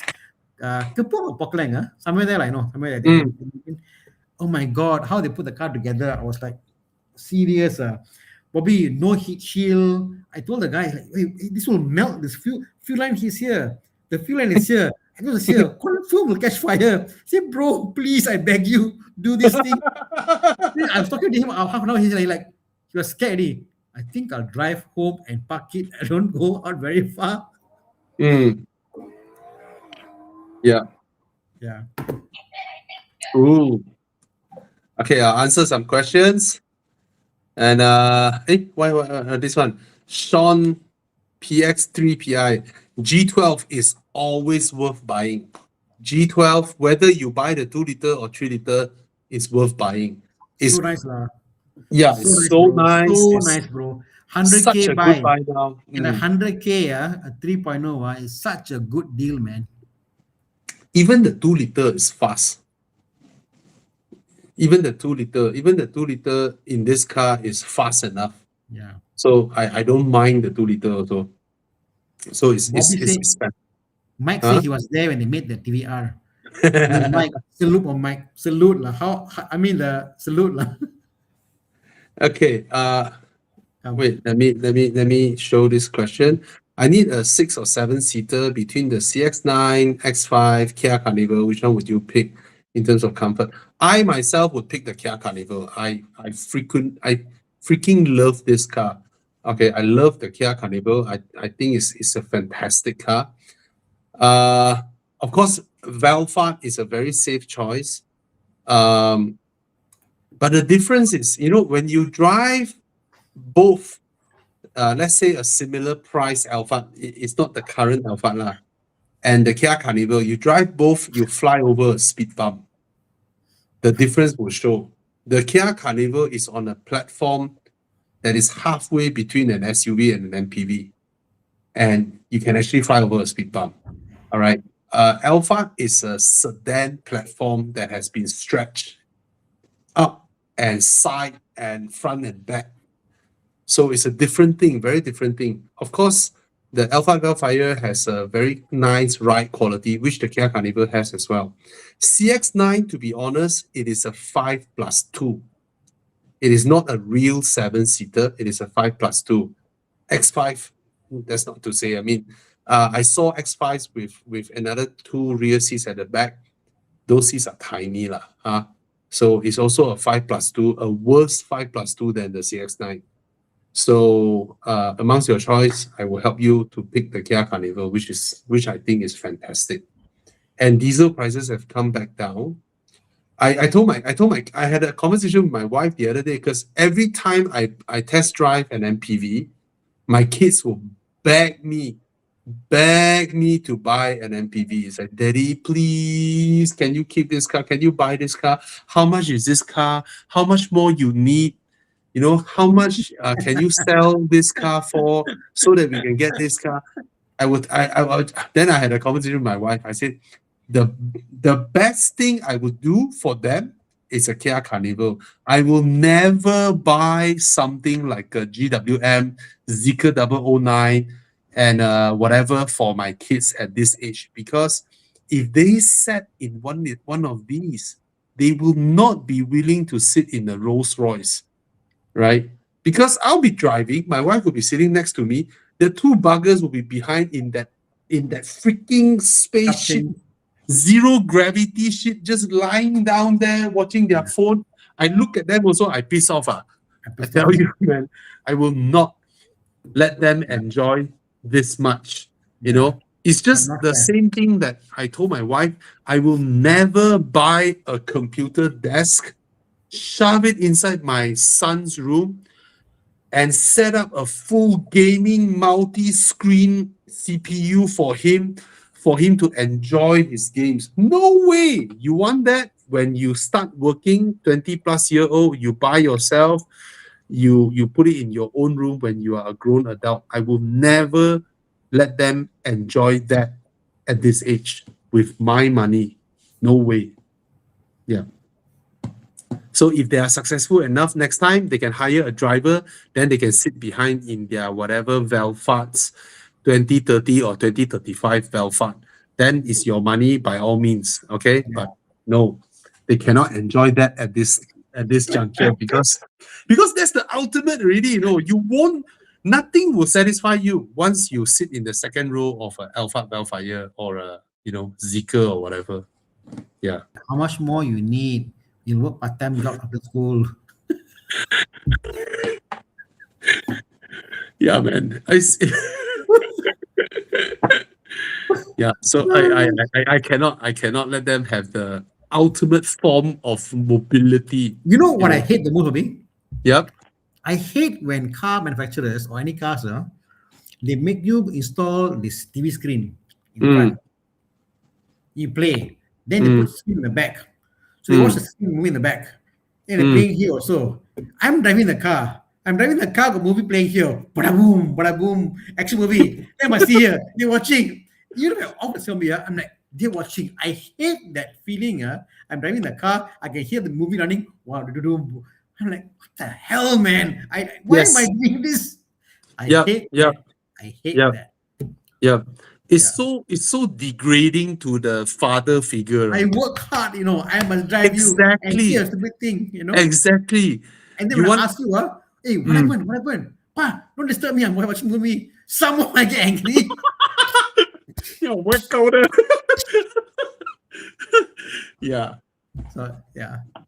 If I do, I'll get them a headset. You wear a headset, you watch that, do your own thing. I don't want to know what's happening behind that.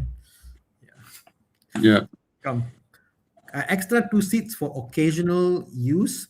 Carnival would be the choice still. How about reliability and maintenance costs? Ah, Reliable, no maintenance costs. they are reliable. This engine is reliable. Maintenance cost I can't imagine is high. So my choice is still the Carnival. I mean, I might end up with an MPV one day, but not for my kids. Is that recently I felt my wife's parents, my mom, unfortunately, my dad has passed away. So my mom is getting old. My parents-in-law, my father, mother-in-law are getting old. I want to bring them to more places. This is the reason, and I will get an MPV, and definitely it will be a Carnival.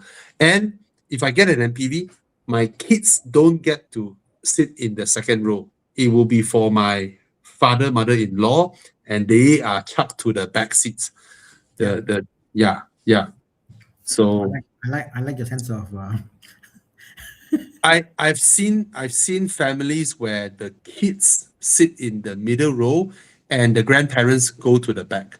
so bad. So Yeah. bad.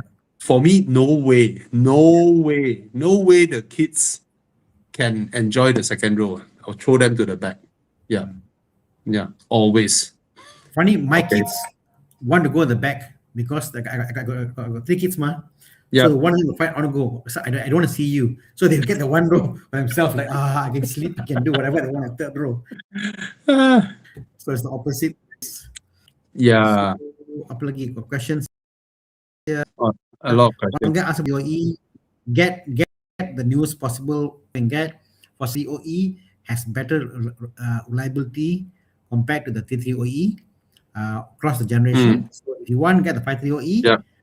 or the 45E, the X5, or a 2018 T3OE, there are different differences. Okay. Yeah. Okay. This one is asking about the CX60. I didn't know that the 2.5 has arrived, which is Oh, good news. Hey, wait, the 2.5 has always been here. The 3.3 was introduced. Okay. Okay. I drove the CX60. It's a good looking car. It's a huge car. And the interior quality is superb.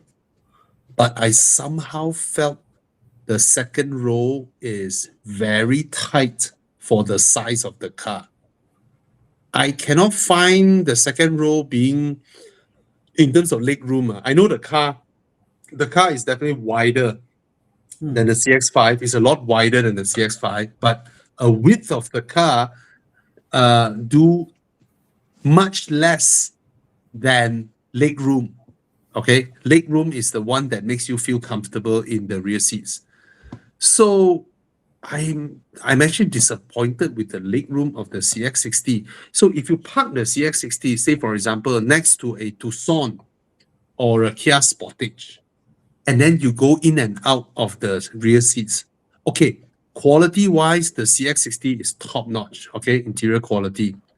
And of course, the Tucson and the Kia Sportage is about 60 or 70,000 ringgit less. But their second row is way more comfortable than the CX60. And they are still zippy to drive. The CX5 is zippy to drive. The CX60 is not. The CX60 has the size of a Cayenne. It feels like a Cayenne, like an X5. It is a big and chunky and heavy car. yep. It no longer has that Mazda zoom zippiness. Mm. And for the 2.5, when I drove the car, because it was an owner's car, he drove the car and let me experience. He's my viewer. And when I was going uphill, not heavy throttle, I just want normal, meaningful acceleration. I noticed how the car revs, and then I look at him because the car is heavy. I look at him, fuel consumption is not low, huh? And then he was like, yeah, actually fuel is quite thirsty. So you have a choice of a thirsty 2.5 that is borderline underpowered for that car, or you pay a lot more road tax for the 3.3, which the car was designed for. Right. So I just felt Mazda has the wrong engine strategy and product strategy at the juncture where they only have this choice of engine. They go and develop a car that doesn't quite fit in with what they have, and it's a bit of a mixed up. And then it ends up with not too much of leg room, even though the car is huge, which is a bit of a waste. That's my opinion. Is it a good car? It's well designed, it drives well, it's well built. Yeah. Huh. Yep. Okay, 2K budget for a weekend car. 2K How, means your How, installment. The cars are so cheap now. Oh. 4 Series or Mustang. Mustang Wow. will be the 5.0 now is 100K, you know.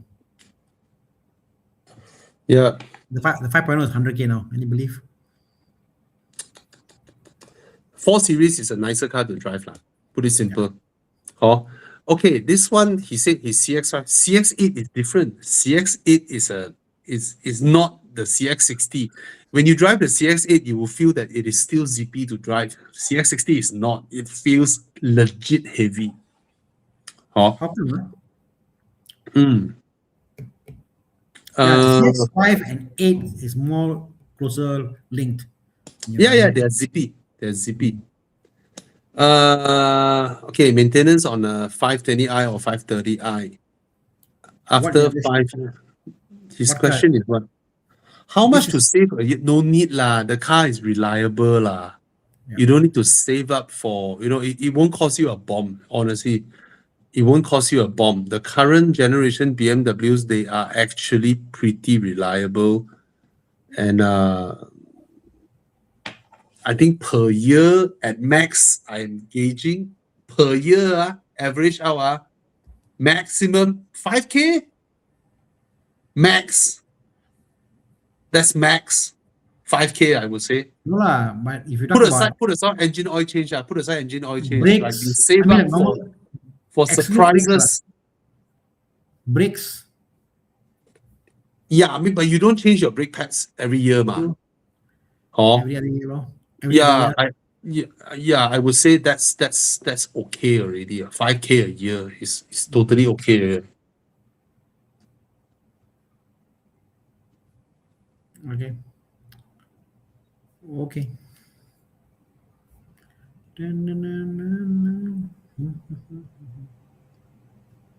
Sorry, I reply your message. Come.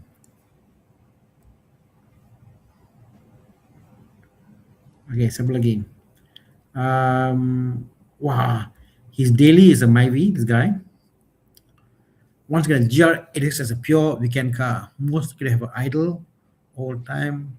No lah, bro. Just buy it and daily it is totally fine. I think the GR86 manual it feels Fantastic for daily. easy to shift. Easy. I think you can daily the car easily, no issue. It's not like a heavy clutch. Yeah. It's an easy car to daily it. The FL5, the GR86, damn easy for daily, even manual gearboxes. I mean, a lot of us in our 40s, 50s, right? We grown up, everyone drives a manual when we are growing up. And traffic jam in KL or Klang Valley was way worse last time compared to what it is now. Last time, our traffic jam is way worse. We have the kind of traffic jam like Manila or Jakarta one, 3 hours at the same place, don't know what's going on. Now, Klang Valley, when is the last time you experienced this kind of freak traffic jam? There's no more freak traffic jam. It's just morning rush hour and evening rush hour. The in-between is smooth. All the time is smooth. The in-between. Now you see, and there's a lot of jam, people are driving. Let's say in Taman Desa, also a place there, they go from Kajang coming to KL. You see, wow, big queue. They aren't complaining. You know why? Because they know how long it will take exactly. They see the ways, confirm they'll be there. They are okay on the radio. Within 1 hour, they'll pass and get there. No issue. And that's only during rush hour. It's only during rush hour. Correct, rush hour. It's a moving jam. They know the time exactly 1 hour it takes to clear the Yeah. stretch from Cheras to your Taman Desa to Bay Valley, totally Yeah. fine. Like You when I see, go like, wow, to crazy, yeah, but yeah, when I it's go to fine. Mike's garage at Sungai Long, just barely after rush hour, 10 o'clock, 10 something. I drive from my place. I fast. stay near Mid Valley. I go there, it's like 15 minutes. Yeah. Yeah. I come to your place also 15, 20 minutes. Going out is a For, bit longer. for Lah. me, for me, yeah, Mm. for me, like near Pandai India side, Pandan side to go to my shop USJ, within 20 minutes I'm there already. End to end. Coming back a bit further lah, but going there is very Yours fast. is worse. KL is like this, right? You stay here, your workshop is here. You have to cross the entire thing. No, I'm in the middle lane road. My house is MR2. MR2. You see, KL, right? You stay in Cheras, ma. Cheras is one side. USJ is the other side, ma. But it's the middle lane road. I don't Okay, go okay. to town. I go to the Okay. middle lane road. I bypass KL altogether. You use MR2, MR2 all the way straight. No issue. I see. Perfect. Yeah, Klang Valley is so well connected now. Okay, this guy, he repeat his question again. Sold off my Cayenne diesel after using it for 7 months. I'm thinking of Range Why, Rover Sport. What is a L494? I cannot lah. All this quote. 494 Range Rover. This is the second gen 2013, 2022. Immediately previous gen lah. Yep. Okay, I mean this one is a case of you feeling itchy, ma. Right? You want to try something different, ma.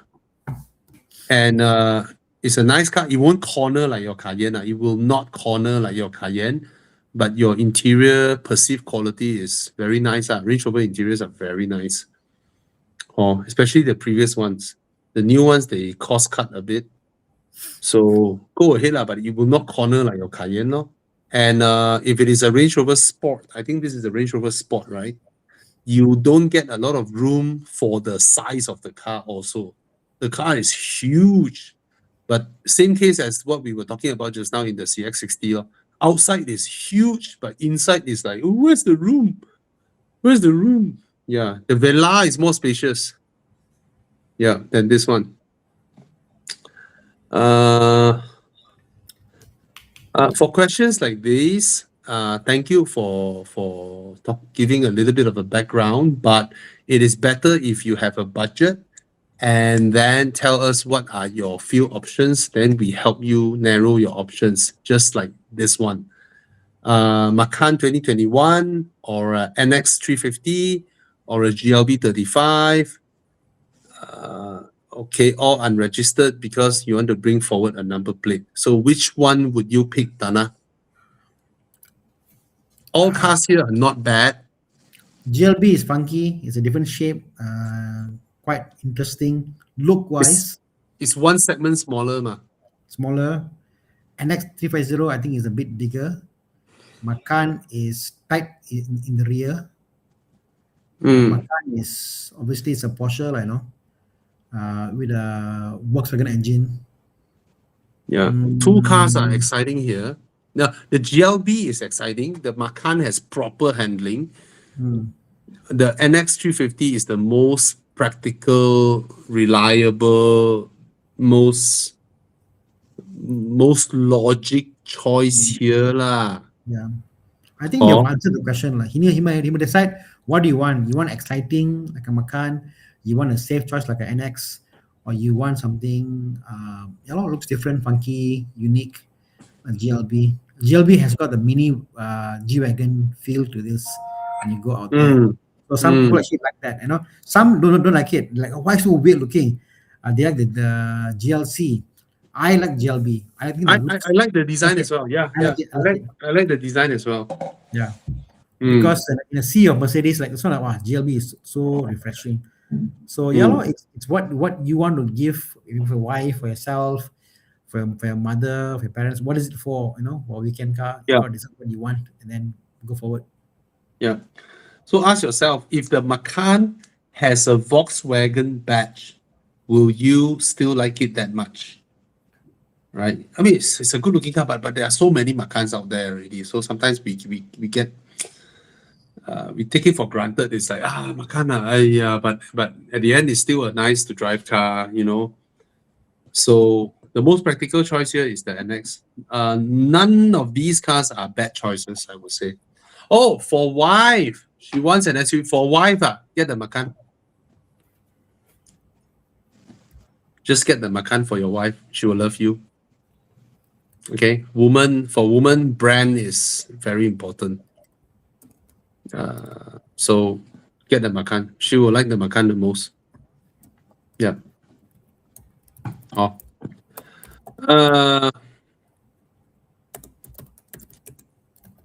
Wait. Which cars? Okay, let me answer some quicker ones first. Thinking of getting a 2019 CX-5 2.5 NA. Fantastic choice. Fantastic engine for that car. It is still a good buy. Similar year CRV. CRV, you know what you're getting, no? Is largest, most spacious.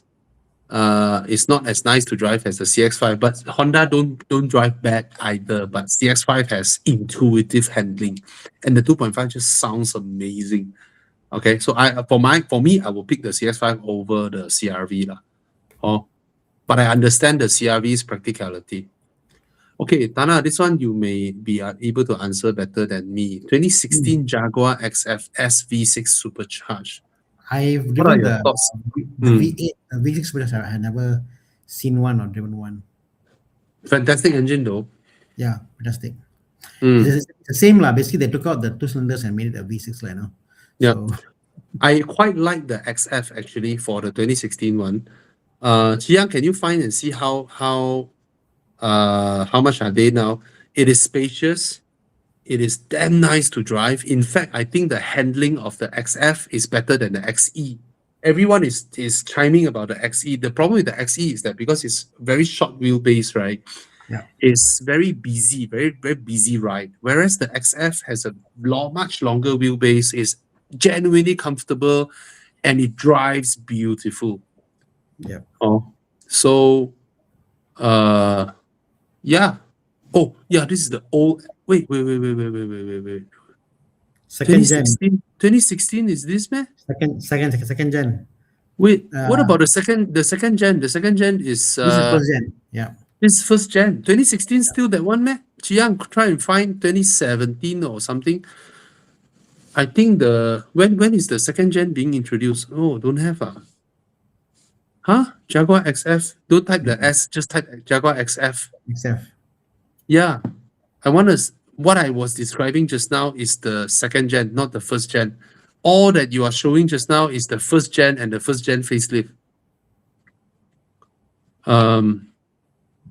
Yeah, Jaguar V6 supercharged sounds amazing. Amazing engine. No, not this one. Hey, the one below, the blue one. That's the XF, but 2022. Wow, a lot more expensive. Yeah. Yeah, I was describing this one. This one drives beautiful. Even the old XF actually drives well, but do take note, the rotating aircon vent. I think those things will break, second gen don't have. The dial for the dial that rise up will fail, and then your car's parking brake will seize, and then you need to take out the entire center console to find the manual lever to release your parking brakes. Those are the common problems that I heard with the first generation Jaguar XF. And then when you do a conversion for your absorbers, no way to do the error delete for the suspension. No? Oh, really? Like people are very like finding like really cannot, even UK cannot find the thing. Oh, yeah. Okay. This one, answer this. I think you are right. So I installed this. It was running a little bit hot. You're right. I was trying out the settings. You're right. I think it should be it should be at the before the radiator. I check and see. I put a high speed fan. Not as good. I'm going to change it back and then check and see. Yeah. Okay, this one from Zan. Quick question: 1.4 Tiguan or the CX-5 of the same year, 2022? Let us know which CX-5. There are many engines, from 2 liter to 2.5, from diesel to turbo. Is the 1.4 underpowered? It's not underpowered at all. In fact, on the limits, the Tiguan actually has a better chassis than the CX-5. CX-5 has better steering feel throughout whatever speed range. VW maintenance, yes, the general logic here, VW maintenance slightly higher, but not crazy. So both are good choices. I think the Tiguan is a larger car, has more space inside, more practical. The auto vans one is spoiled so far. The Jaguar. See, we know those things will happen. Only one. Yeah. This one asks, Bobby, why you say don't buy demo cars? Okay, if the demo car is dirt cheap, then you can buy. I bought a demo car in my first XC90 was a demo car, and the discount I got is crazy. It's more than 100,000. Then of course I buy lah, right? But if it's some people try to sell you a demo car with the regular depreciation, no, I will not accept a demo car with regular depreciation. Follow the market depreciation. No, I will not accept that. Because when people drive demo cars, they are rough. Most people, when they test drive cars, they are rough. So that's why I said, provided the discount is huge, then okay.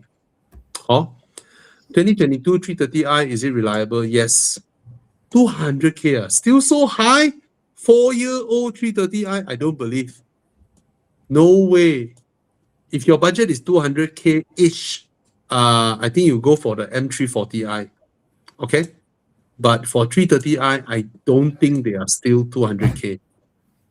I don't think so. For a 4-year-old 330i, is still 200K. C8 Audi A7 can buy. C8 is damn reliable, no problems, can buy.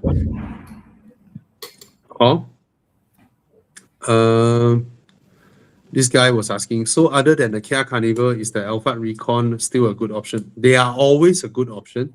Recon Alphards are always a good option. I just felt the Kia Carnival is nicer to drive, provided you are talking about the latest Recon Alphard, which is about 300 over 1,000, then those drive well.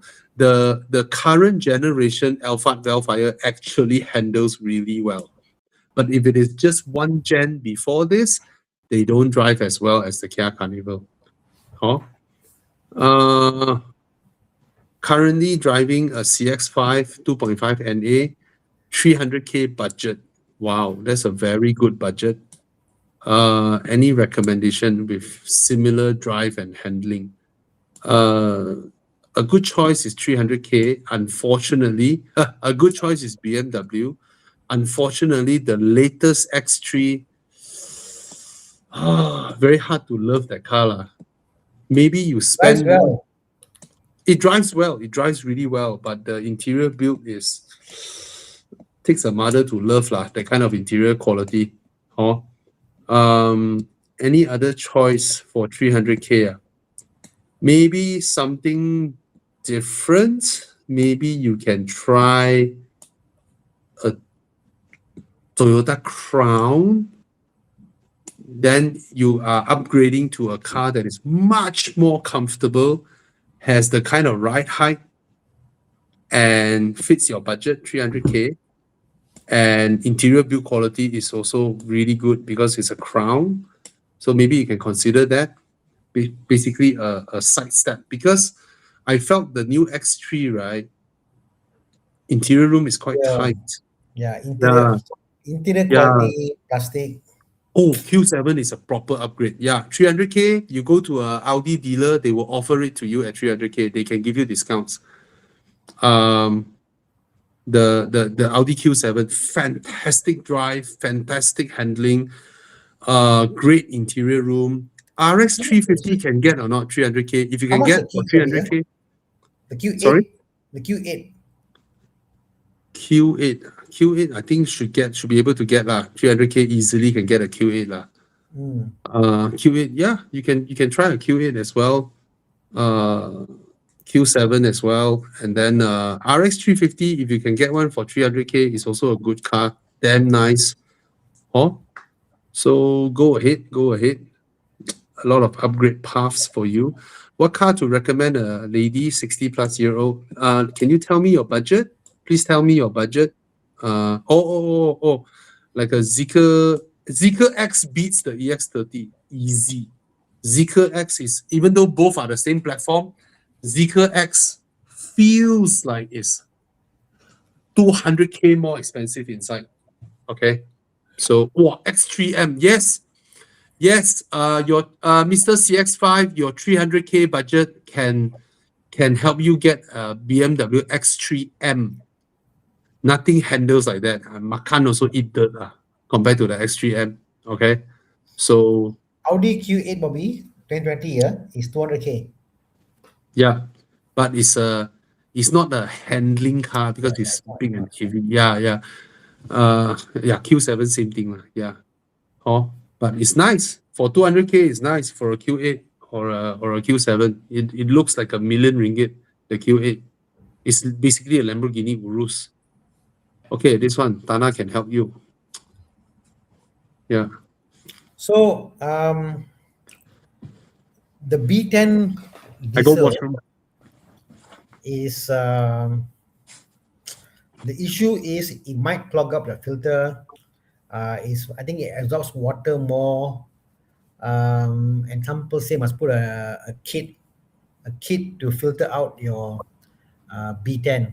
My take is as long as you use B10 and you don't keep the tank full over a week or so, it's fine. So if you got a pour half tank, use it, then pour the half tank, use it, or if you're going to use the full tank throughout, that's fine. But don't pour the B10 and keep it idle. When you keep it idle, that's the issue, no? So Bobby, Con, I'm talking about the diesels. Okay. People are questioning, can they pour B10 into their cars? And if you ask ChatGPT, some will say, "Oh, ChatGPT said this and this." You can't and all that stuff. There are people out there in the world using them. And different aftermarket adapters to filter out. Yo, Bobby. There's like a water diesel separator. Yeah. So diesel goes in, water is below, they open up and they take out the water out because it absorbs more water in. Worst scenario, the filter goes off, that's about it. So it's fine to use. Don't keep the fuel long in the car. That's about it. Don't keep the fuel long in the car, meaning you have to keep it means that you can only you must use it only on a daily driver lah. Yeah, I mean, don't keep the full there for like a month or whatever. You use for a week, like, if you keep it long, then there's an issue because it absorbs water more because of the nature of the fuel, and it spoils your car and the injectors and all that stuff, people also say there's less power in the car, but I drove my Everest B10, I don't see any issue. But then again, I drive a 3.0, so maybe that's why. But your Everest is tuned, right? It's almost tuned and it's totally fine, Yeah. I tried on the Mercedes hybrid, also fine, no issue. Okay, I want to help this guy. Around 50K budget, he wants a better hatchback than these two. I will offer you this one. 68,000 for a F56 generation Mini Cooper. Can nego one? Yeah, try and nego. This is proper good shit. This is 5-door or 3-door? I don't know. This 5-door. This one is the 5-door version. This is the B48 lah. 48. Yeah, B48, and it has already dropped down to 60 plus. Crazy. What about the B38 one? The 1.5 should be cheaper, lor. B30 will be cheaper, but would you consider it? I won't. Yeah, I don't want a 1.5 engine. I don't like that at all. Yeah, so they made this car and they could not fit the same gearbox in the BM into the Mini. Yeah. They made a front wheel drive, whatever. So imagine it was a rear wheel drive Mini with the same gearbox, zero gearbox. I found a 58K one. This is Oh, 58K and this is two-door. oh, Okay. This is two-door. But I think- two-door also tight lah inside, but five-door better lah. More okay. practical. I think the car you showed, right, belongs Yeah. to our former colleague Michael. Okay. Oh, Michael, Mm. Yes. You see another option, 61K, also five-door, also 2-liter. Right? Mm. Not the 1.5, it's also the 2-liter. So If okay, you can- what? If you can get the 2-liter at this One. price, the 1.5 really. Yeah, it's much better than spending 40-50K on a V40 or a CT200H lah. Yeah. Oh, Yeah. okay. Michael's car never tracked, is it? Huh? Just now, sorry, Never tracked. just now got one guy asking MG S5 or Leapmotor B10. I don't know where's the question already. He did not repeat. I just want to say that the MG S5 drives way better. But for me, if I were to buy, I'll buy the B10 because the B10 to me looks really good, more spacious and a higher quality interior. But the MG S5 is actually the better car. Huh. Better software, better handling, no flaws, just that I don't like how it looks. It's a very personal thing. I think the Leapmotor B10 looks better, but it doesn't drive as well as the MG S5. The MG S5 actually outhandles the BMW 1 iX1 that I got right after this. Yeah. Damn good handling. Okay, 2021 BMW X3 150K. I think still can nego. It's a good price. Considering the car X3 used to be 360K. Yeah. Huh? So surprises, I think a 5-year-old should be fine. Just get it checked, make sure no water leak, no engine oil leak and all that. Yep. So okay lah. Huh? Thinking to get a weekend horse to run errands, occasional road trips, Mazda 3 Civic or 86. 100K, can you top up 115K? I get a GR 86. In front of a 86, Mazda 3 and Civic cannot be compared, huh? Yeah. Anyone where we missed your questions, please ask again. Please repeat your question. Currently driving a 2017 Civic FC. Unsure what to change. Budget around 120 to 150K. Should I go used or new? I don't know how to help you because your budget, you can buy a lot of things out there. So let us know,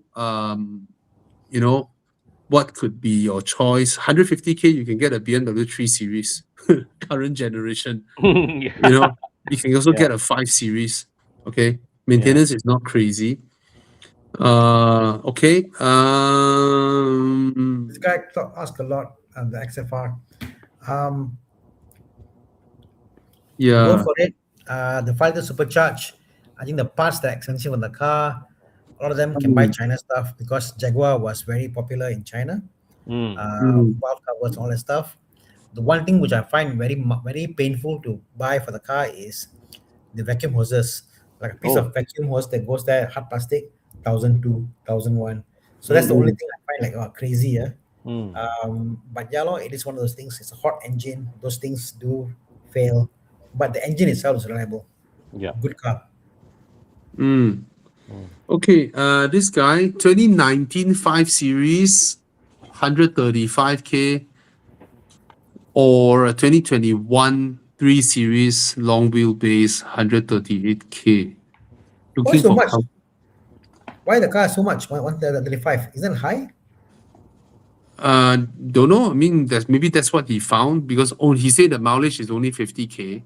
I think for comfort drive, long-term reliability, BMWs are reliable, But for comfort drive, definitely the 5 Series. The 5 Series, ride quality, the 3 Series cannot fight. Yeah. Oh? Yeah. Get the 5 Series. Not the LI no way. Yeah. This is a very funny question. Reliable, comfortable, and cheap to buy. The problem with pickup trucks is that the reliable ones, the Hilux, they are not cheap compared to the used ones. So if you want a reliable, cheap to run, don't get the Hilux, get the D-Max. The Mm. D-Max actually depreciates more than the Toyota, but it's just as reliable, just as cheap Correct. to run. So much the cheaper parts of it. yeah, The parts on the D-Max is cheaper than the Hilux. yeah. I don't It is understand why. Cheaper parts, more reliable, doesn't look as pretty though. Mm, But yeah, that should be the workhorse, like, no? The Yeah. Thai parts are smart. yeah. D-Max is the one that can truly challenge the Toyota on what the Toyota is famous for, lah. Correct. Oh, Yeah. So, and it's not as desirable as the Hilux, so it will be cheap. Whether it can go down to 30K or not, depending on how old you want to go back, lor. Mm. Oh, Agree. because pickup trucks until a certain price point they stay there because they are needed for people, Yeah. Yeah. Okay. Is it feasible to daily a A45S? A45S, yes, because it's way more comfortable than the previous gen A45. Agreed. So no problem. No problem. Okay. This one only both of you can answer out of my knowledge realm. Wow. This I one, have this no one actually, idea. I think Tana answers. E35 to 8. So you're talking about the M52 The F54 3.0 intake cams. intake cams more. M50 intake manifold. Worth it? TU. Hey, no point, huh? No I think point. the gains are not significant. Guys, I go get some drinks. Yeah. By the time you add in the cost for putting in the cams, Mm. putting in the M50, having the car tuned Yeah. so the car doesn't run all wobbly, Mm. not worth it. Not worth it. It's so cheap to buy a M54 B30 engine intake as a set. It is stupid, like, no? Yeah. It's not smart, lah. The M50 intake manifold on a single one-notch engine, it will give a noticeable difference, lah. What people don't understand is M54 B30, there is a hack in how to get cheap engine. Ah. Okay, today I share with you all. This is the hack how to get cheap engines for M54 B30s. Buy an X5. You can buy one X5 with the whole engine, ECU, everything for 5K, 6K. And because the X5, they are running for lower RPMs. You sell the car back for 2-3K or 2K scrap, your engine 3K. That's the hack. Buy an X5. Okay. No point you do all these mods. Okay. Yeah. Thank you very much. Yeah, agreed. You get the complete ECU and all that set, lah. Yeah. Wow, this is interesting. Car talks with Jeremy. Budget 150K daily weekend track all in one. Track cannot fight lah. I tell you the WRX STI on the track is that car is not meant for the track. Yeah, FD2R. agreed. FD2R. Yeah, the WRX STI as it is, it's not. Yeah, FD2R is my choice.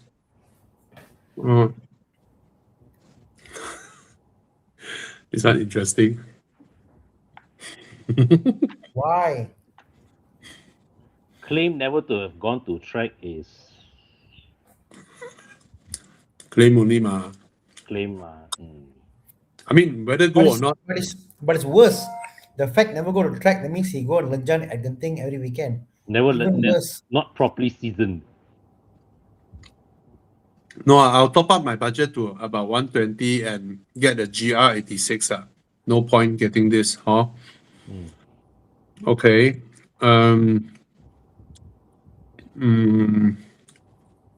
What is this? Let me try and read through his question. I currently have 1,005 savings each month after deducting all fixed expenses. Not bad. And a down payment of 15,000. If I want to use it long term, would you suggest I buy an S70 flagship or a Myvi? What is AV? Myvi That's AV. the top spec Myvi lah.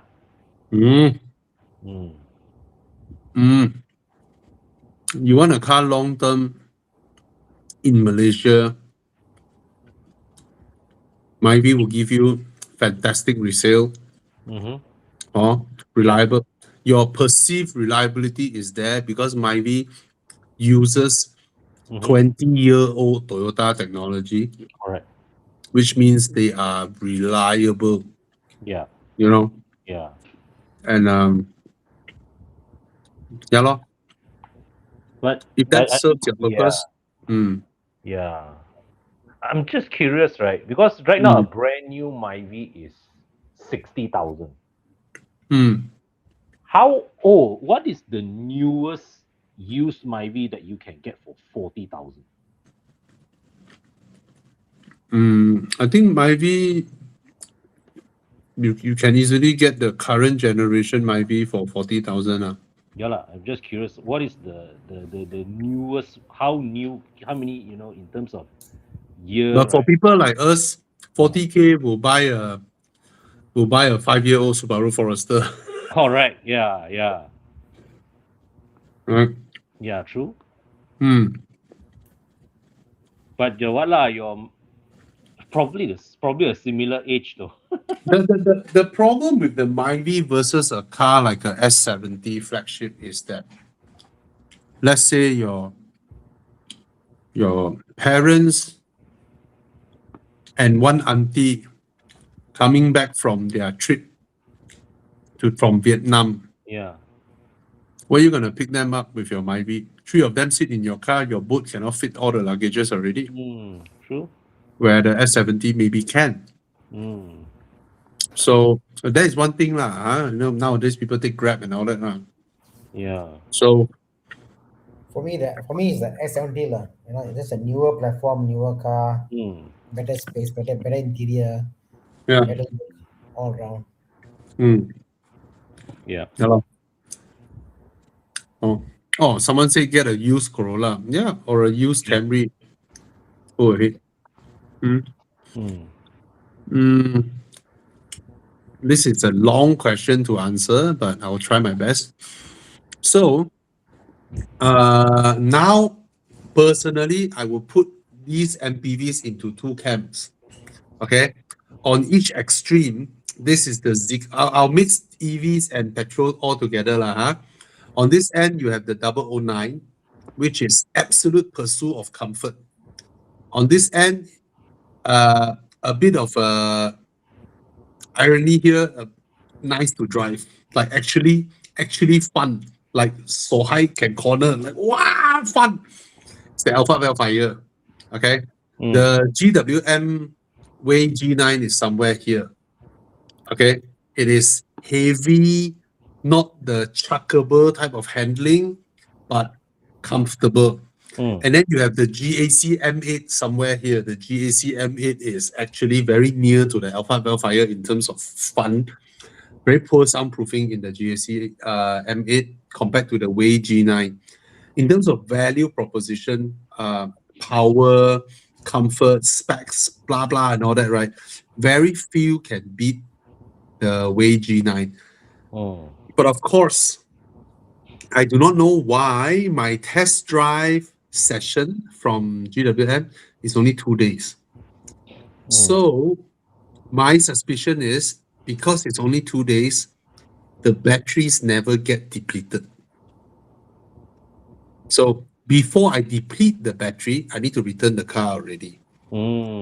Because I've read somewhere, somebody said that if you really, really deplete the battery, let's say you're driving fast on Kara and then uphill Genting and all that, right? Not sure if the 1.5 turbo by then, but I have managed to kick the car into charging. When the car is charging, it is actually quieter than the GAC M8, but both are noisier than Chery when Chery's hybrid is charging. Okay, so I would say the Way G9 is a no-brainer lah. Just like my review lah, it's a no-brainer so far. It is about 60,000 ringgit cheaper than the GAC M8, but it has a much larger battery, higher quality interior, better soundproofing, better tech, better specs than the GAC M8. So the GAC M8 actually don't stand a chance. Okay. But you have the X9 also, the Xpeng X9, which is actually very, very nice. Okay. Maybe this one another question for Oh, today a lot of people asking used Volvos, like super used Wow, yeah, Volvos. Tana, you're more familiar with this drivetrain. Come. 212 S80 2.0 T5, which Yeah. derived fossil engine. A good upgrade from a 213 it's a V40. very cheap upgrade lah. I will tell you that. Not How really much upgrade. are this going for? 4K? 5K? Nothing much. Damn. Nothing much. Hey, that's a lot of car for I 4K, think 5K. it's a nice car. Okay, you can aim higher, lor. I think the pricing wise, Mm. you can aim higher. I don't think it's a an upgrade personally. Mm. You know, You know? So what's the verdict? not an upgrade. Yeah. I quite Not- like this car though. I quite It is. like this car. Mm. But for him, it's not an upgrade, like, no. I like how it looks. I mean, Space-wise, yes, space-wise but- is Yeah. an upgrade. Yeah, space-wise, lah, but it's not really an upgrade. I mean, you can do better. The car, how much is I mean, I'm sure it's you know the cheap, like, no? Mm. Yeah, no. Wow. 2000, yeah. I cannot believe it. Wait, 7-year-old Mazda 3 still 78K. What? Xiao Wow. Huh? So high price, so high man, the value? Gila weh. Cannot be. Just because back then it's expensive, right? I Right? yeah.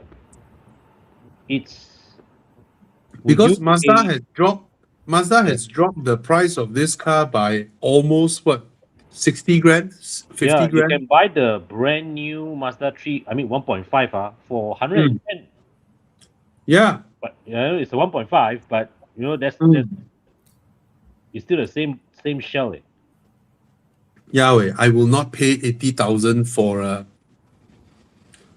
7-year-old Mazda 3. I won't pay 80K for this. But you absolutely love it. So how? But Hmm? I'm just looking. I think there are more cars out there to fall in love for the price. For that price, Yeah. fall in love with other cars.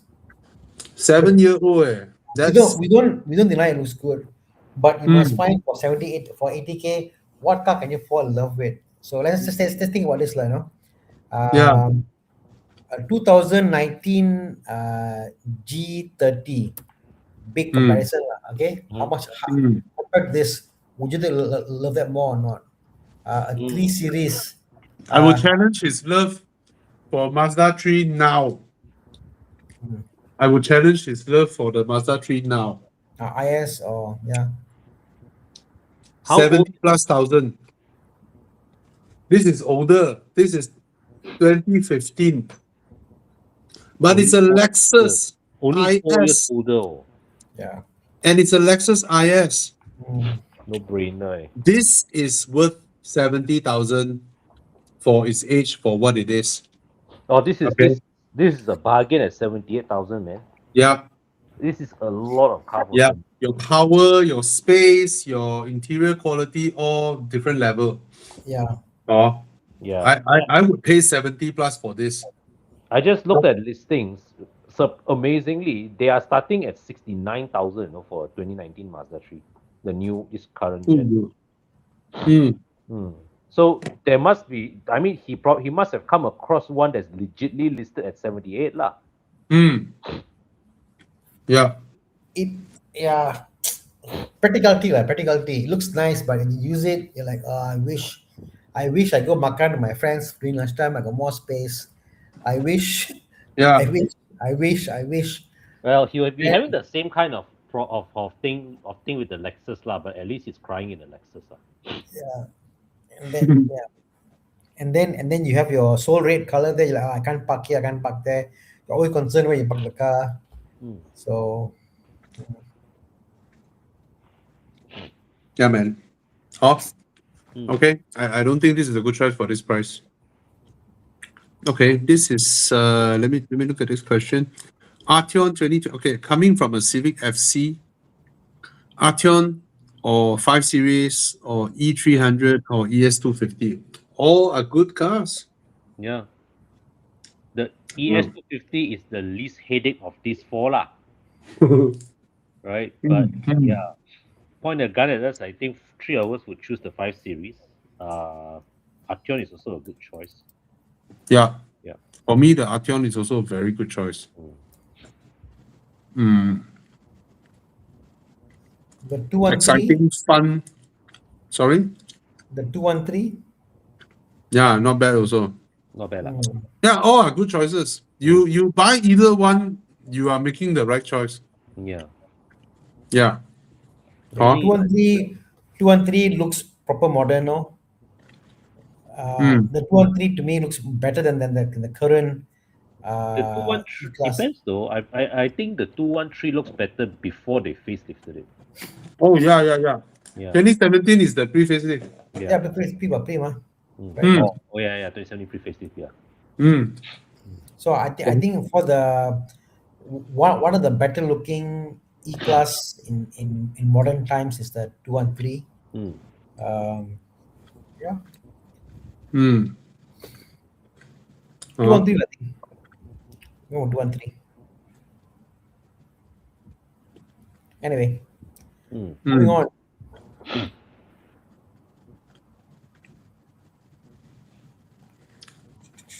There's a question: a guy wants to buy a LC500 versus the Where? 911, and there's some comments coming out here. Let me see.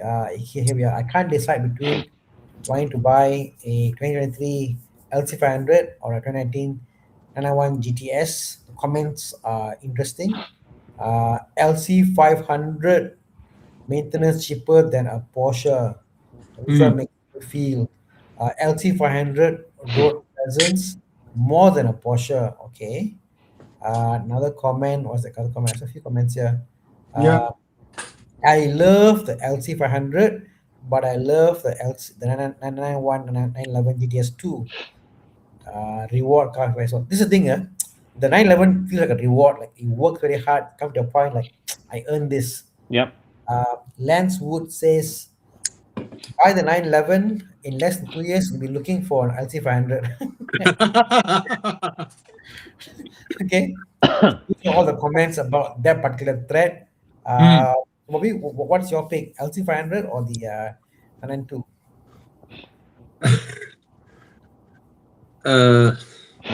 No, he was asking 991. 991 is it? GTS.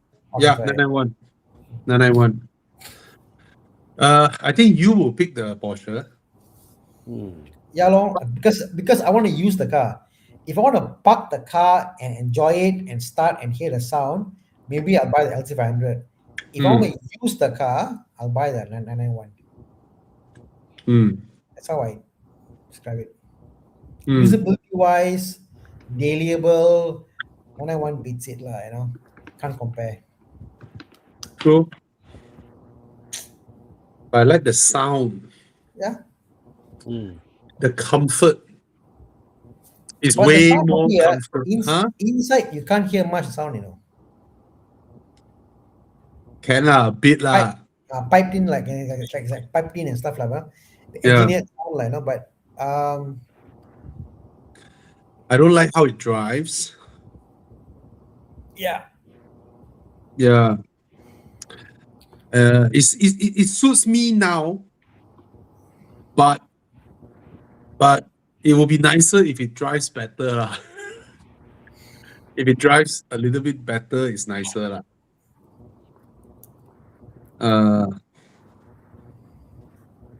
Yeah.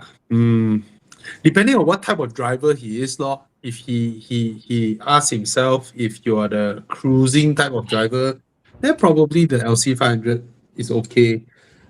I got a friend who bought the LC500 and then after just a few months sold it because he felt it's not naughty enough. Yeah. Then he bought a C63. I'm at an age of buy something, I want to use it. I don't want to keep it and stare. Yeah. I want to use the car. So Yeah. I think both are okay lah. But like what Yeah. Tana said, the Porsche is the more practical choice actually. It can hold way more luggage than the LC500. Yeah. Oh, Funny, huh? yeah. It's funny.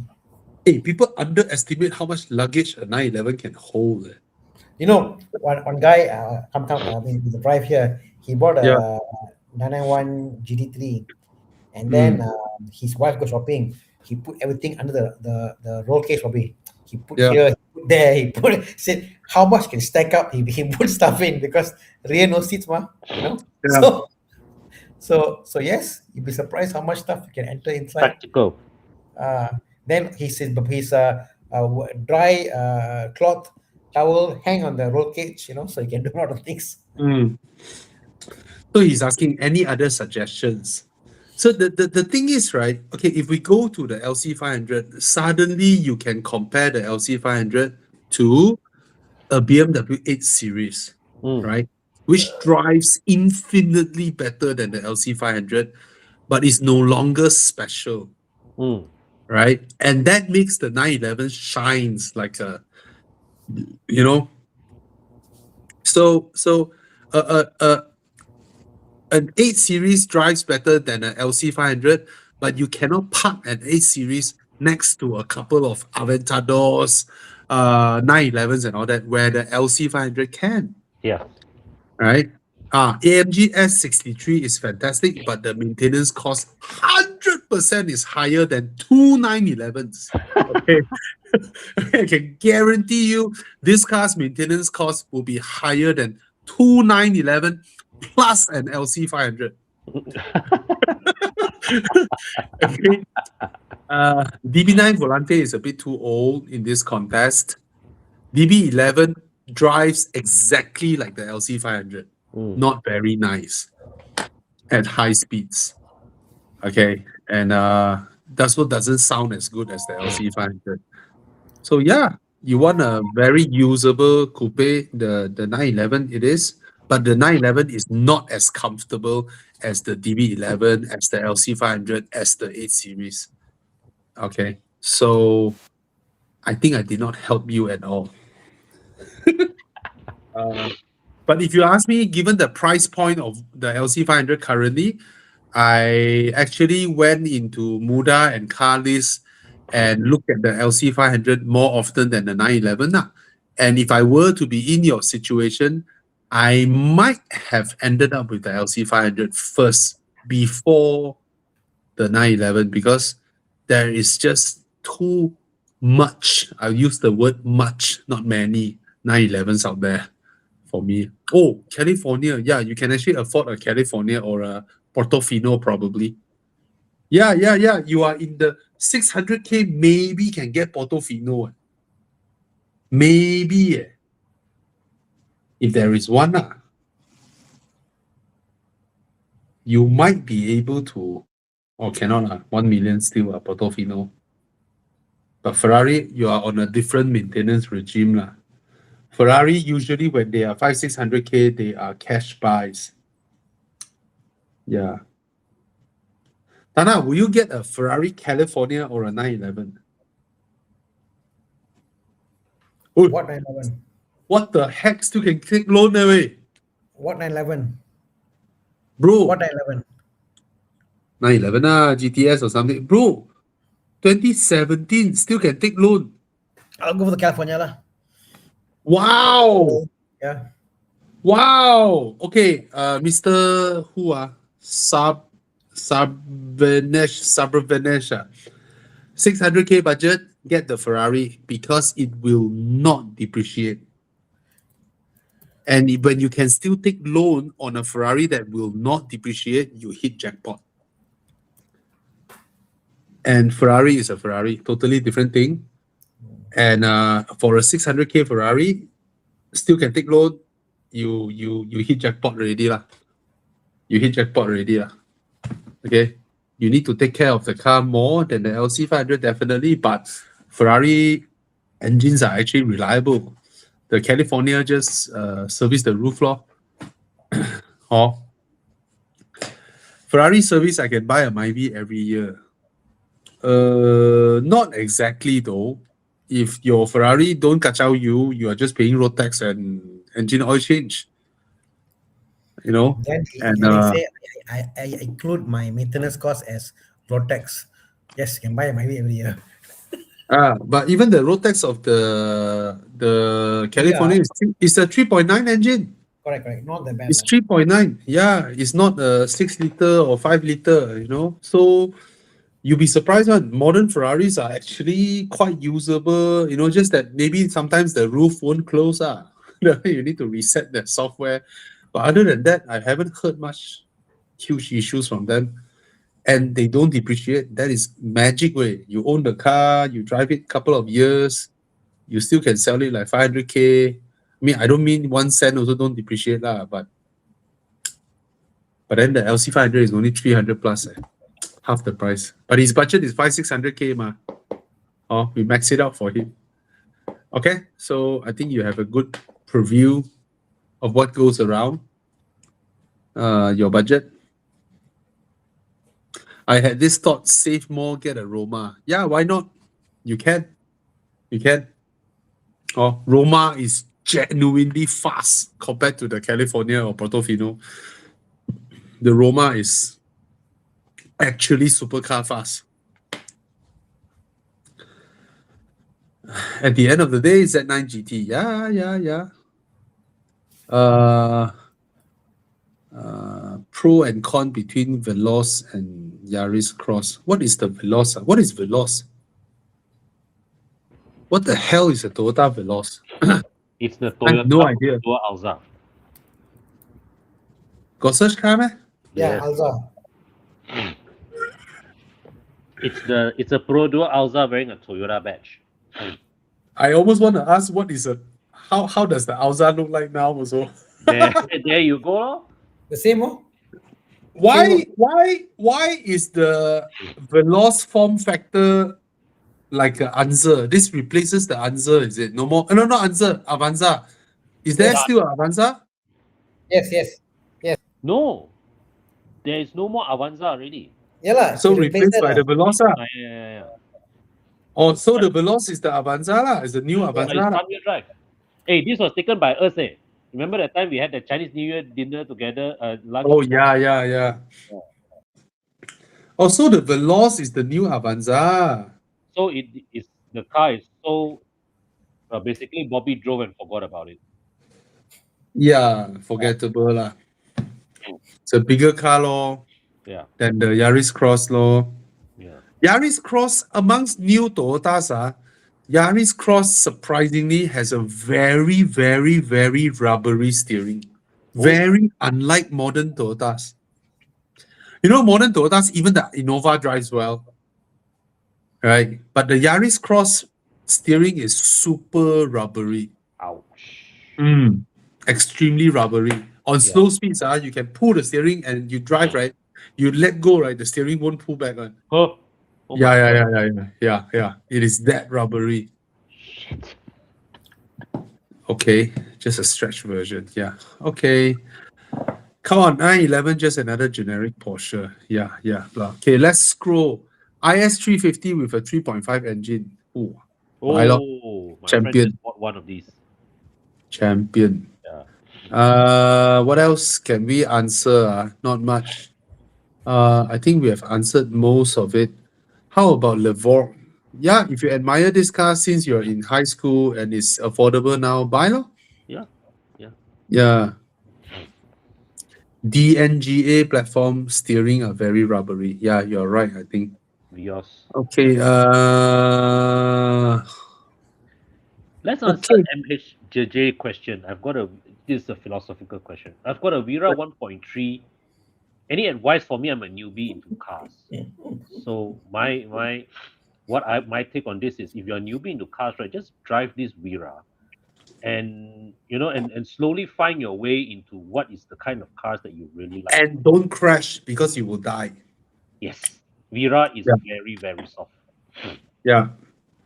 So I've had a friend in school days, right? Put in a Evo engine, corner, throttle, and don't know what he did, downshift. After that, the whole car feel weird. Go to workshop, he bent the chassis. He bent the shell of the car. Sudah tak boleh pakai. Yeah. Yeah, that's how soft the car is. Try and get into at least a Mybi. It's safer. Oh, Vira is no longer safe because the problem is if every car on the road is Vira, you crash into a Vira, Yeah. soft crash into soft, okay. But all the modern cars now are so strong. Yeah. Vira Yeah. is very, very soft, even by the standards of its time. Actually. Yeah, all modern cars are super tough and super strong. All of them will kill you. Even the Axia will kill you. Okay. Okay. Opinion daily W124 W140. I think W124 easier to daily lah. Huh?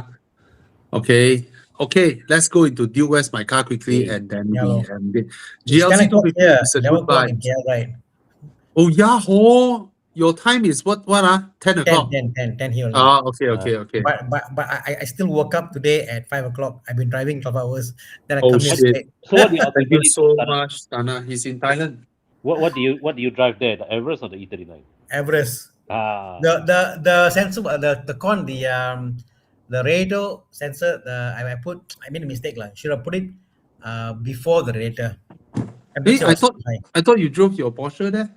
No. I drove. I mean, I coming as a support car. So I'm just bringing in supplies, tools. I support. see. Last trip I bought the Porsche. This trip I bought the Everest. S124 or the 850R. What is S124? W124 wagon. Oh, Hmm. okay. Which one is cooler? Both are cool, man. Both are cool. But the 850R is cooler to me. 850R just about shades it to me also lah. Yeah. IS300 or 330i. I would pick the IS300, even though the 330i is the better car. 330i drives better, but IS300 is more special. More special, and it's a Lexus, so it will last longer. I have a sentimental value for my late dad's 2005 Avanza. Oh, Should I work hard to restore the car? Yeah, if you have sentimental value, it reminds me of your dad. Of course, you should. yeah. Huh? Yeah. Yeah, cars have soul, Yeah. depending on who drives it, Yeah. Just scan the code. Chiang, please give the link to them if they want to join this. Handsome boy. Volvo T8 S60, BMW 330i or Arteon, reliable and comfort level. Most spacious car here is the Arteon. Yes. All are considered reliable, but then the plug-in hybrid of the Volvo may be more problematic once it gets older. Yeah. But So, yeah. Volvo among plug-in hybrids is the most reliable lah. Yeah, amongst the European plug-in hybrid lah. Oh. Yeah. Okay. Come, let's start. Chiang, let's Come. start. Let's do this. Yeah, is the IS300 still valid? Old chassis. Yeah, it's old chassis, old, but it's damn good looking. Yeah. And it's not as spacious. Like I said, the 3 Series is the better car. Yeah. Okay? So no need to, I'm not going to argue with you, Thomas. Okay, what car is this? 3 seats inside. What? It's a European car. It's 3 individual seats. Oh. Oh, yeah. Oh, Ui. what the hell, Con? You cannot recognize your own car. No, This is the older one. The older one. Oh, but this is a lot of fun.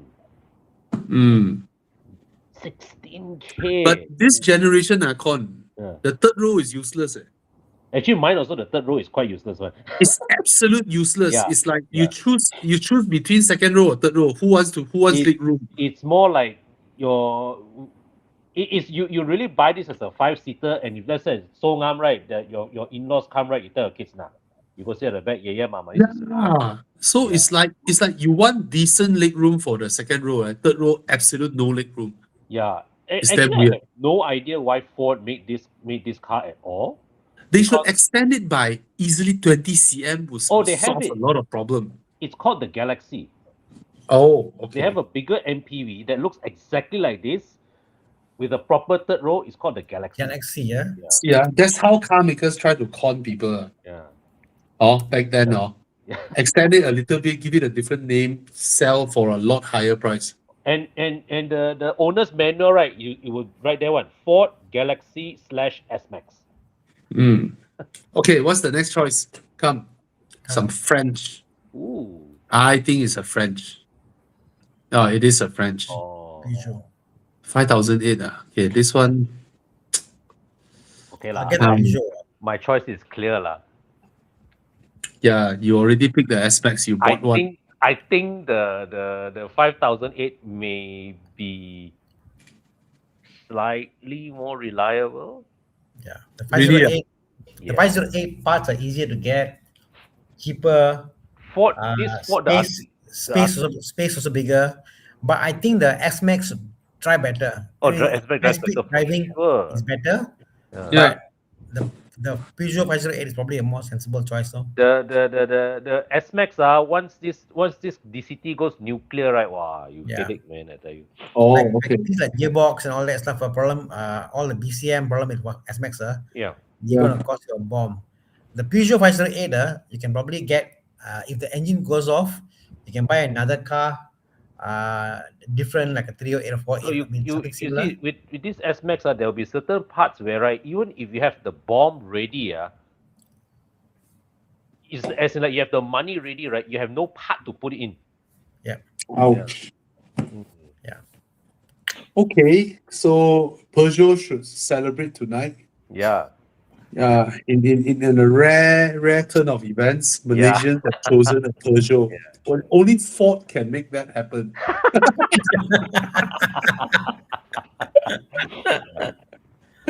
Ah, Yeah. Lately, I've been liking the Peugeot. I'm fighting for the Peugeot actually. I like their designs. I like their designs. Yeah. The designs, the way they build their interiors. Yeah. Very nice. Okay, come. Round 2. Wow. Cayenne. Cayenne. Cayenne. That's the 98. What is this called? 958. The diesel. Diesel. Oh 40. It's a my very good value. God. 48K, It's a very good Saja. value. Oh my God. I'll buy this, man. Wow. It takes a lot, man, to topple this. Wow, show this to Thomas, man. He must celebrate. He sold off his for how much? Double the money. Walao, he's so damn But Thomas lucky, one man. is much newer lah. Thomas one is the facelift one. This is the pre-facelift. Yeah, But this yeah, car okay. has but- got the facelift bumper, I think. Oh. Yeah. Boleh tukar punya mah. Yeah. Okay, come. What's next? Oh my God, 48K. You can get this. Oh my God, the whole market has collapsed. Like, Pretty, yeah. Oh. I have a soft spot for this car. I have to be honest. It's a looker, but I hate the interior of this car. I absolutely loathe the interior of the X6. Chiang, can you show the interior of the X6? I absolutely hate it. It's like they don't have a design idea. They finish it. Yeah. They The worst simply part, finish off the job and call it a day off because there's The worst- no design direction in this interior. the worst part is that, right, it looks like it was inspired by the X3 rather than the F10. Yeah, man, it's a horrible looking interior and it's made up of so many parts on the dashboard, right? Yeah. It's a combination of so many plastic parts there, right? It just creaks. But I love how it looks though. But then I think I'll go with the Cayenne. It looks like I the think, yeah, it's a Cayenne is an easy choice lah. This one. But this X6 looks baller lah. This first gen X6 looks damn baller. Created the entire segment, BMW. Yeah. Mm. Yeah. Quick note to Godfrey. Why don't you give Tana a call and see whether can he help you with this or not? What's the last question? Godfrey has grandpa's a 1978 Austin Allegro. He would like to restore the car for him. Really? Mm. If Tana can't do it, I can't think of who else can. No, God, like I can help you to recommend people. Yeah. Yeah, okay. So Okay, GM plus come. performance and he will sort you out. Okay. Come. Next. I didn't know it's already 11. Sorry. Today we have a lot of questions, Dana. Yeah, that is good. Oh, Yeah, man. another BMW. Another BMV. Oh, Okay. fun. Okay lah, the The- body doesn't do it for me. Oh, I love the pre-facelift. Mm. Handsome. Gia can show the interior of the pre-facelift. The So nice without the dual screen. Ayo, so much nicer. properly Okay. set up interior. Yeah. Okay. Okay. What's the next choice? 5 Series law. 120. Subaru. Subaru. Oh, oh, oh, Wow. oh. Wow. 119K. Wow. You Dana, know, which one would you get? the Subaru might be the more comfortable car here. Seriously? Yeah. Plus It is. the suspension line, no? Yeah. Yeah. Oh my God. Whether I'm married or single, or if I'm single, BLZ. If I'm married, TTO. I'm married. This is TTO. the one time where the BMW is not the handling king here. Yeah. And Hmm. wow. But then you have the power of the 330i, Yeah. which Yeah. will tap out the BRZ. People Yeah. mustn't forget the 330i compared to 330i, a lot of difference. It's just a forged internals. The car is just way better, more Yeah. reliable. It is a premium car end of the day. You know, Mm. yes, suspension is hard, but the one you can always go see Mac Yap, put Yeah. ST or Mm. see me, put Titan, or whatever, the car will be brilliant again. Mm. Yeah. So and the later iteration was also beautiful. It is still a good car, lah, you know. Mm. Yeah.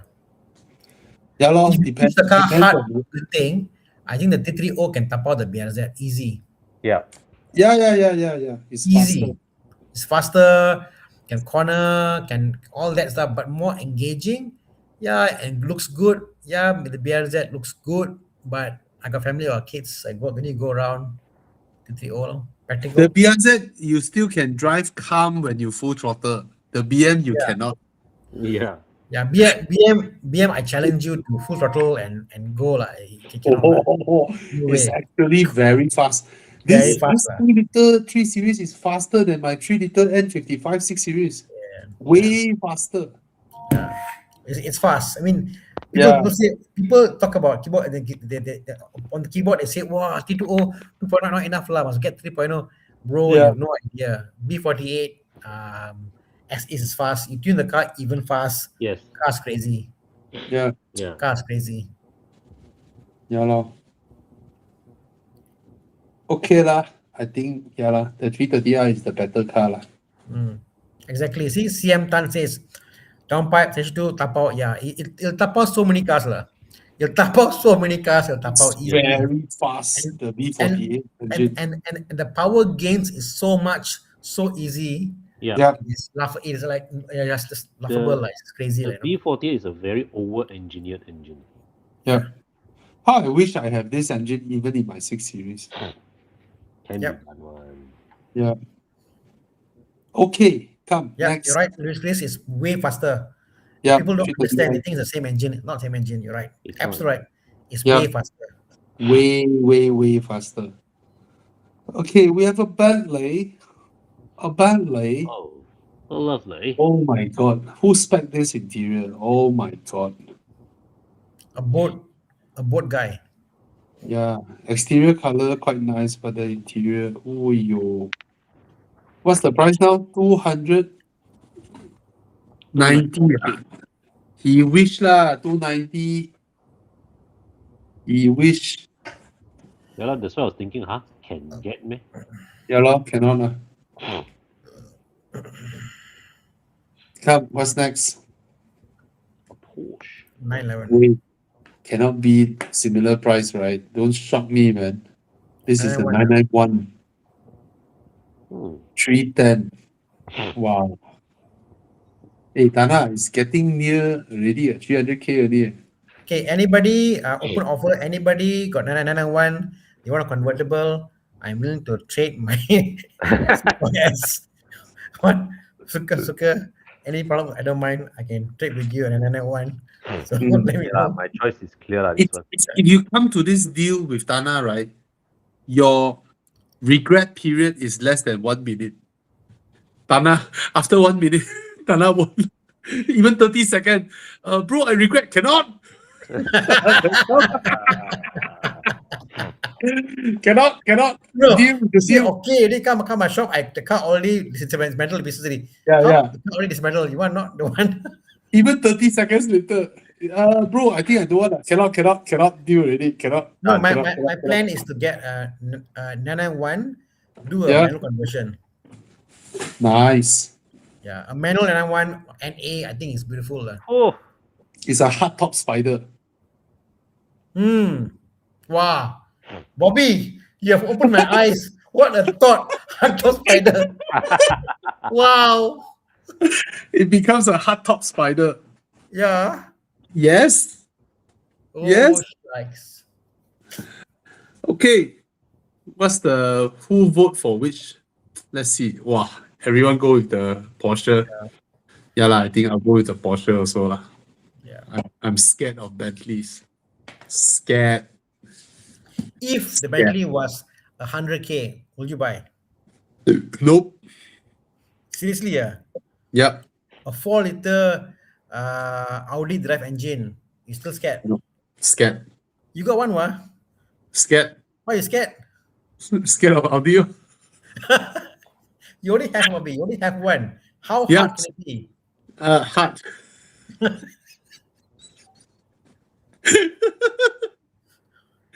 Yeah, I was considering it because you have one. Now you say hard. And how I want to Okay. buy? If the Continental GT has the Aston 6-liter V12, then okay. Because the engine is Oh. reliable. Right? Yeah.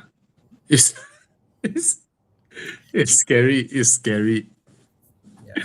Scary, yeah. Scary. I know how Audi, Huh? Audi design things for us, like, wow, really, you design things, They have one engineer for the cooling pipes on the left bank and another guy on the right bank. But one guy is from Netherlands and the other guy living in Belgium, probably.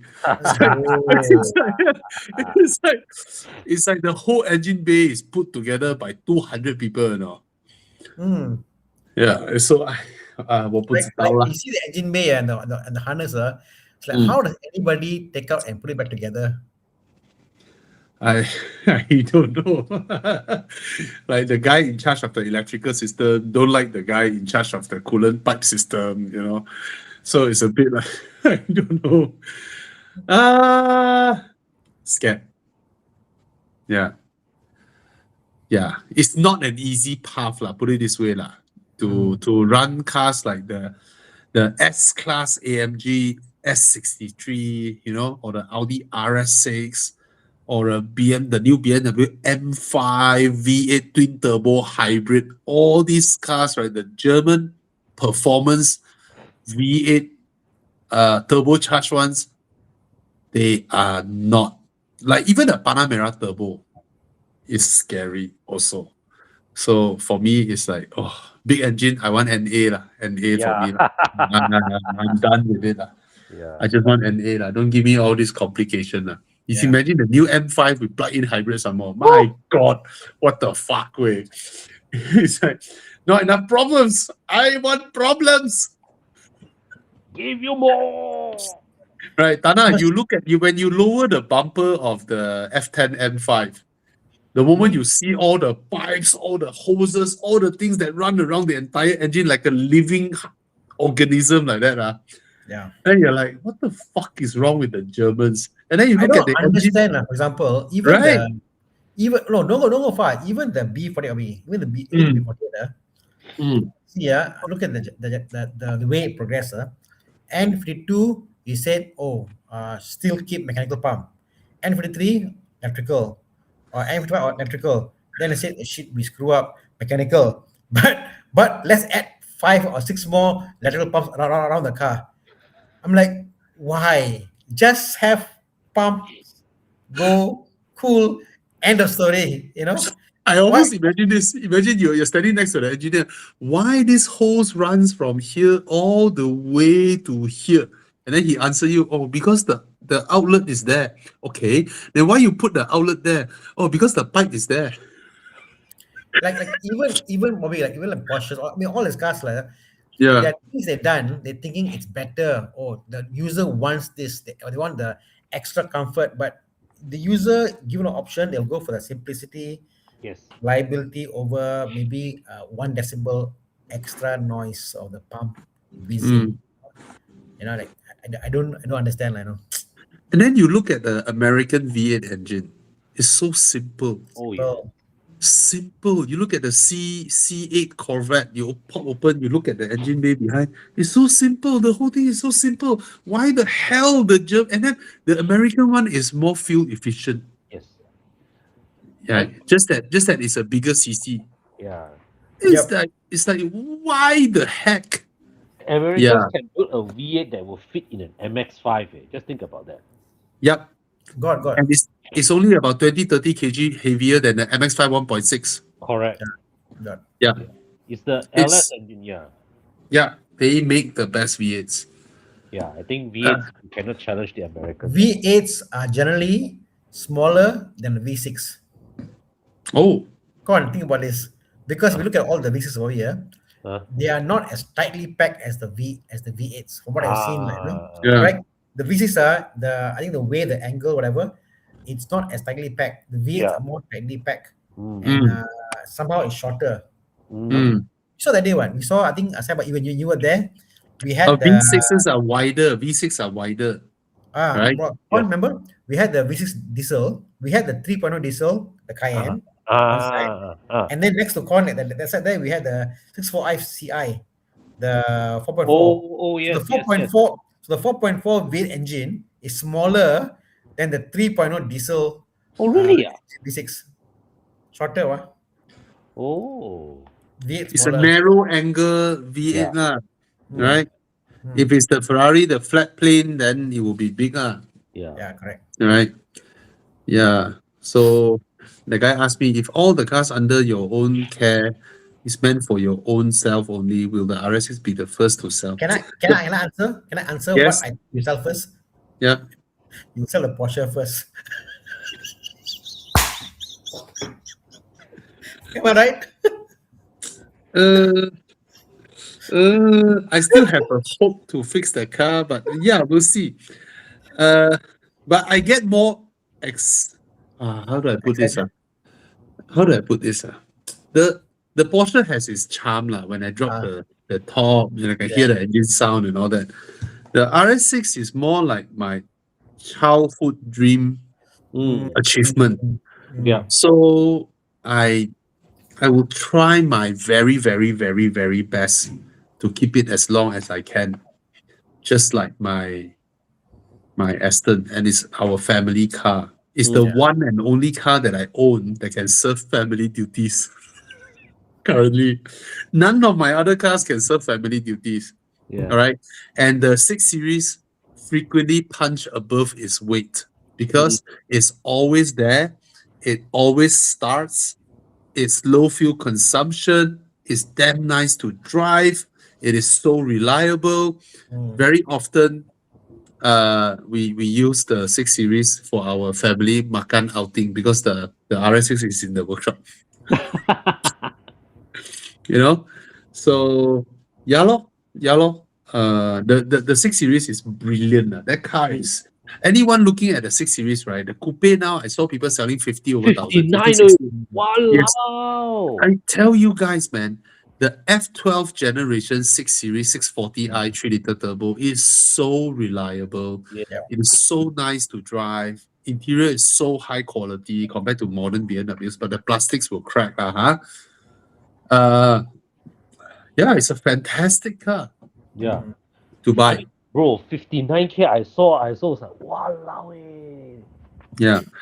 Your dream is in the workshop. Yeah, because I believe I can, Right. get it out to full health, proper this round, get it properly done up. And hopefully lah. I applaud your dream. Yeah, it's I mean it's as costly as owning a Bentley Continental Yeah. GT V8. Bobby, Huh? imagine, Yeah. Bobby, your dream, Yeah. suddenly, it was actually a 3.0, you know, same look, same. You know what? Yeah. I seldom bring the RS6 up Genting because it's not It- fun. Even though it's my fastest car that can do Genting uphill amongst the cars that I own. Yep. But it's not that enjoyable. Mm. So I use it for daily duty. And daily duty when I'm just parking, makan, bring the family, go shopping mall, go meet Valley and all that, right? It occurred in my head, why don't I just buy a 2-liter turbo?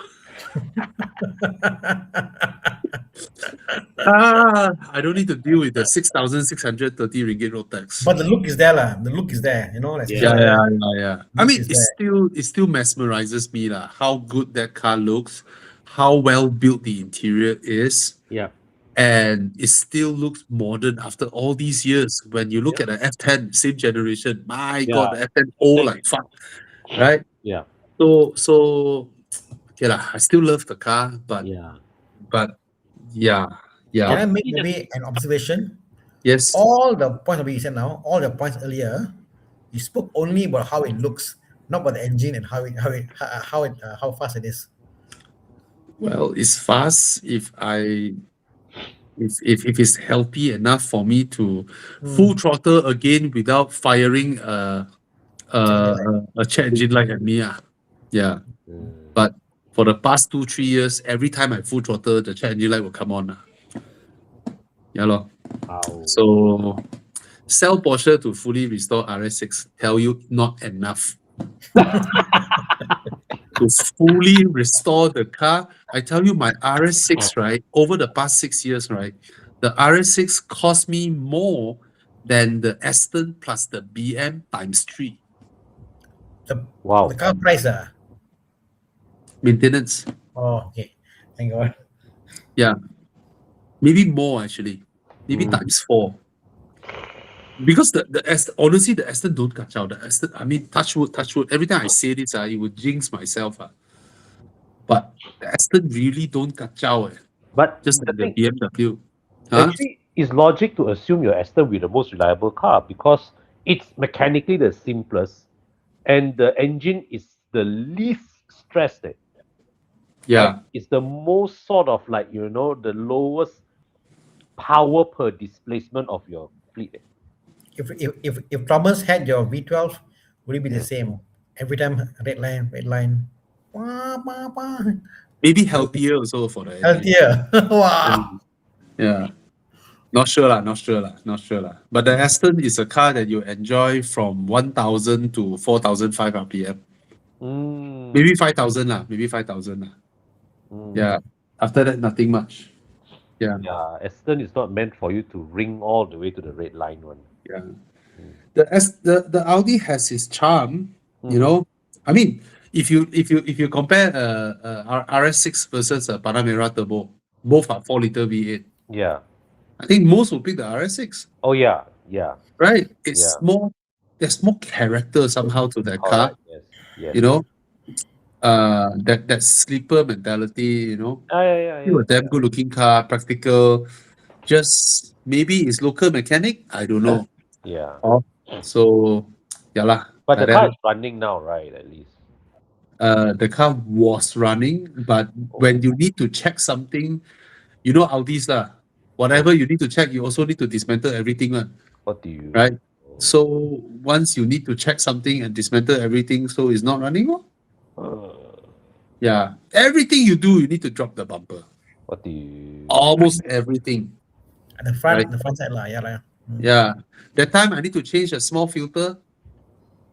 The labor just to reach that filter is 4K. What do you? Yeah, the label just to reach there. Remove the bumper, remove the engine, open up the turbos, open up the bank, dive inside the V bank to replace that filter. Like, bro, why? Wow. Why you design the filter there, bro? Wow. Yeah, this kind of thing The lah. fix was to put a thicker mesh, right? Something like that. Yeah, and then you have the RS4, the B7 RS4, your timing belt, everything, all your auxiliary belts, right? Is next to the firewall inside, Oh, not it's outside. inside lah. But, Wow. I mean, said that same for all the BMW diesel also. Oh, really? Yeah. Oh, Yeah, so yeah. BMW It's like- diesel, yeah, but drop, Who the hell design cars like that? Why? Right?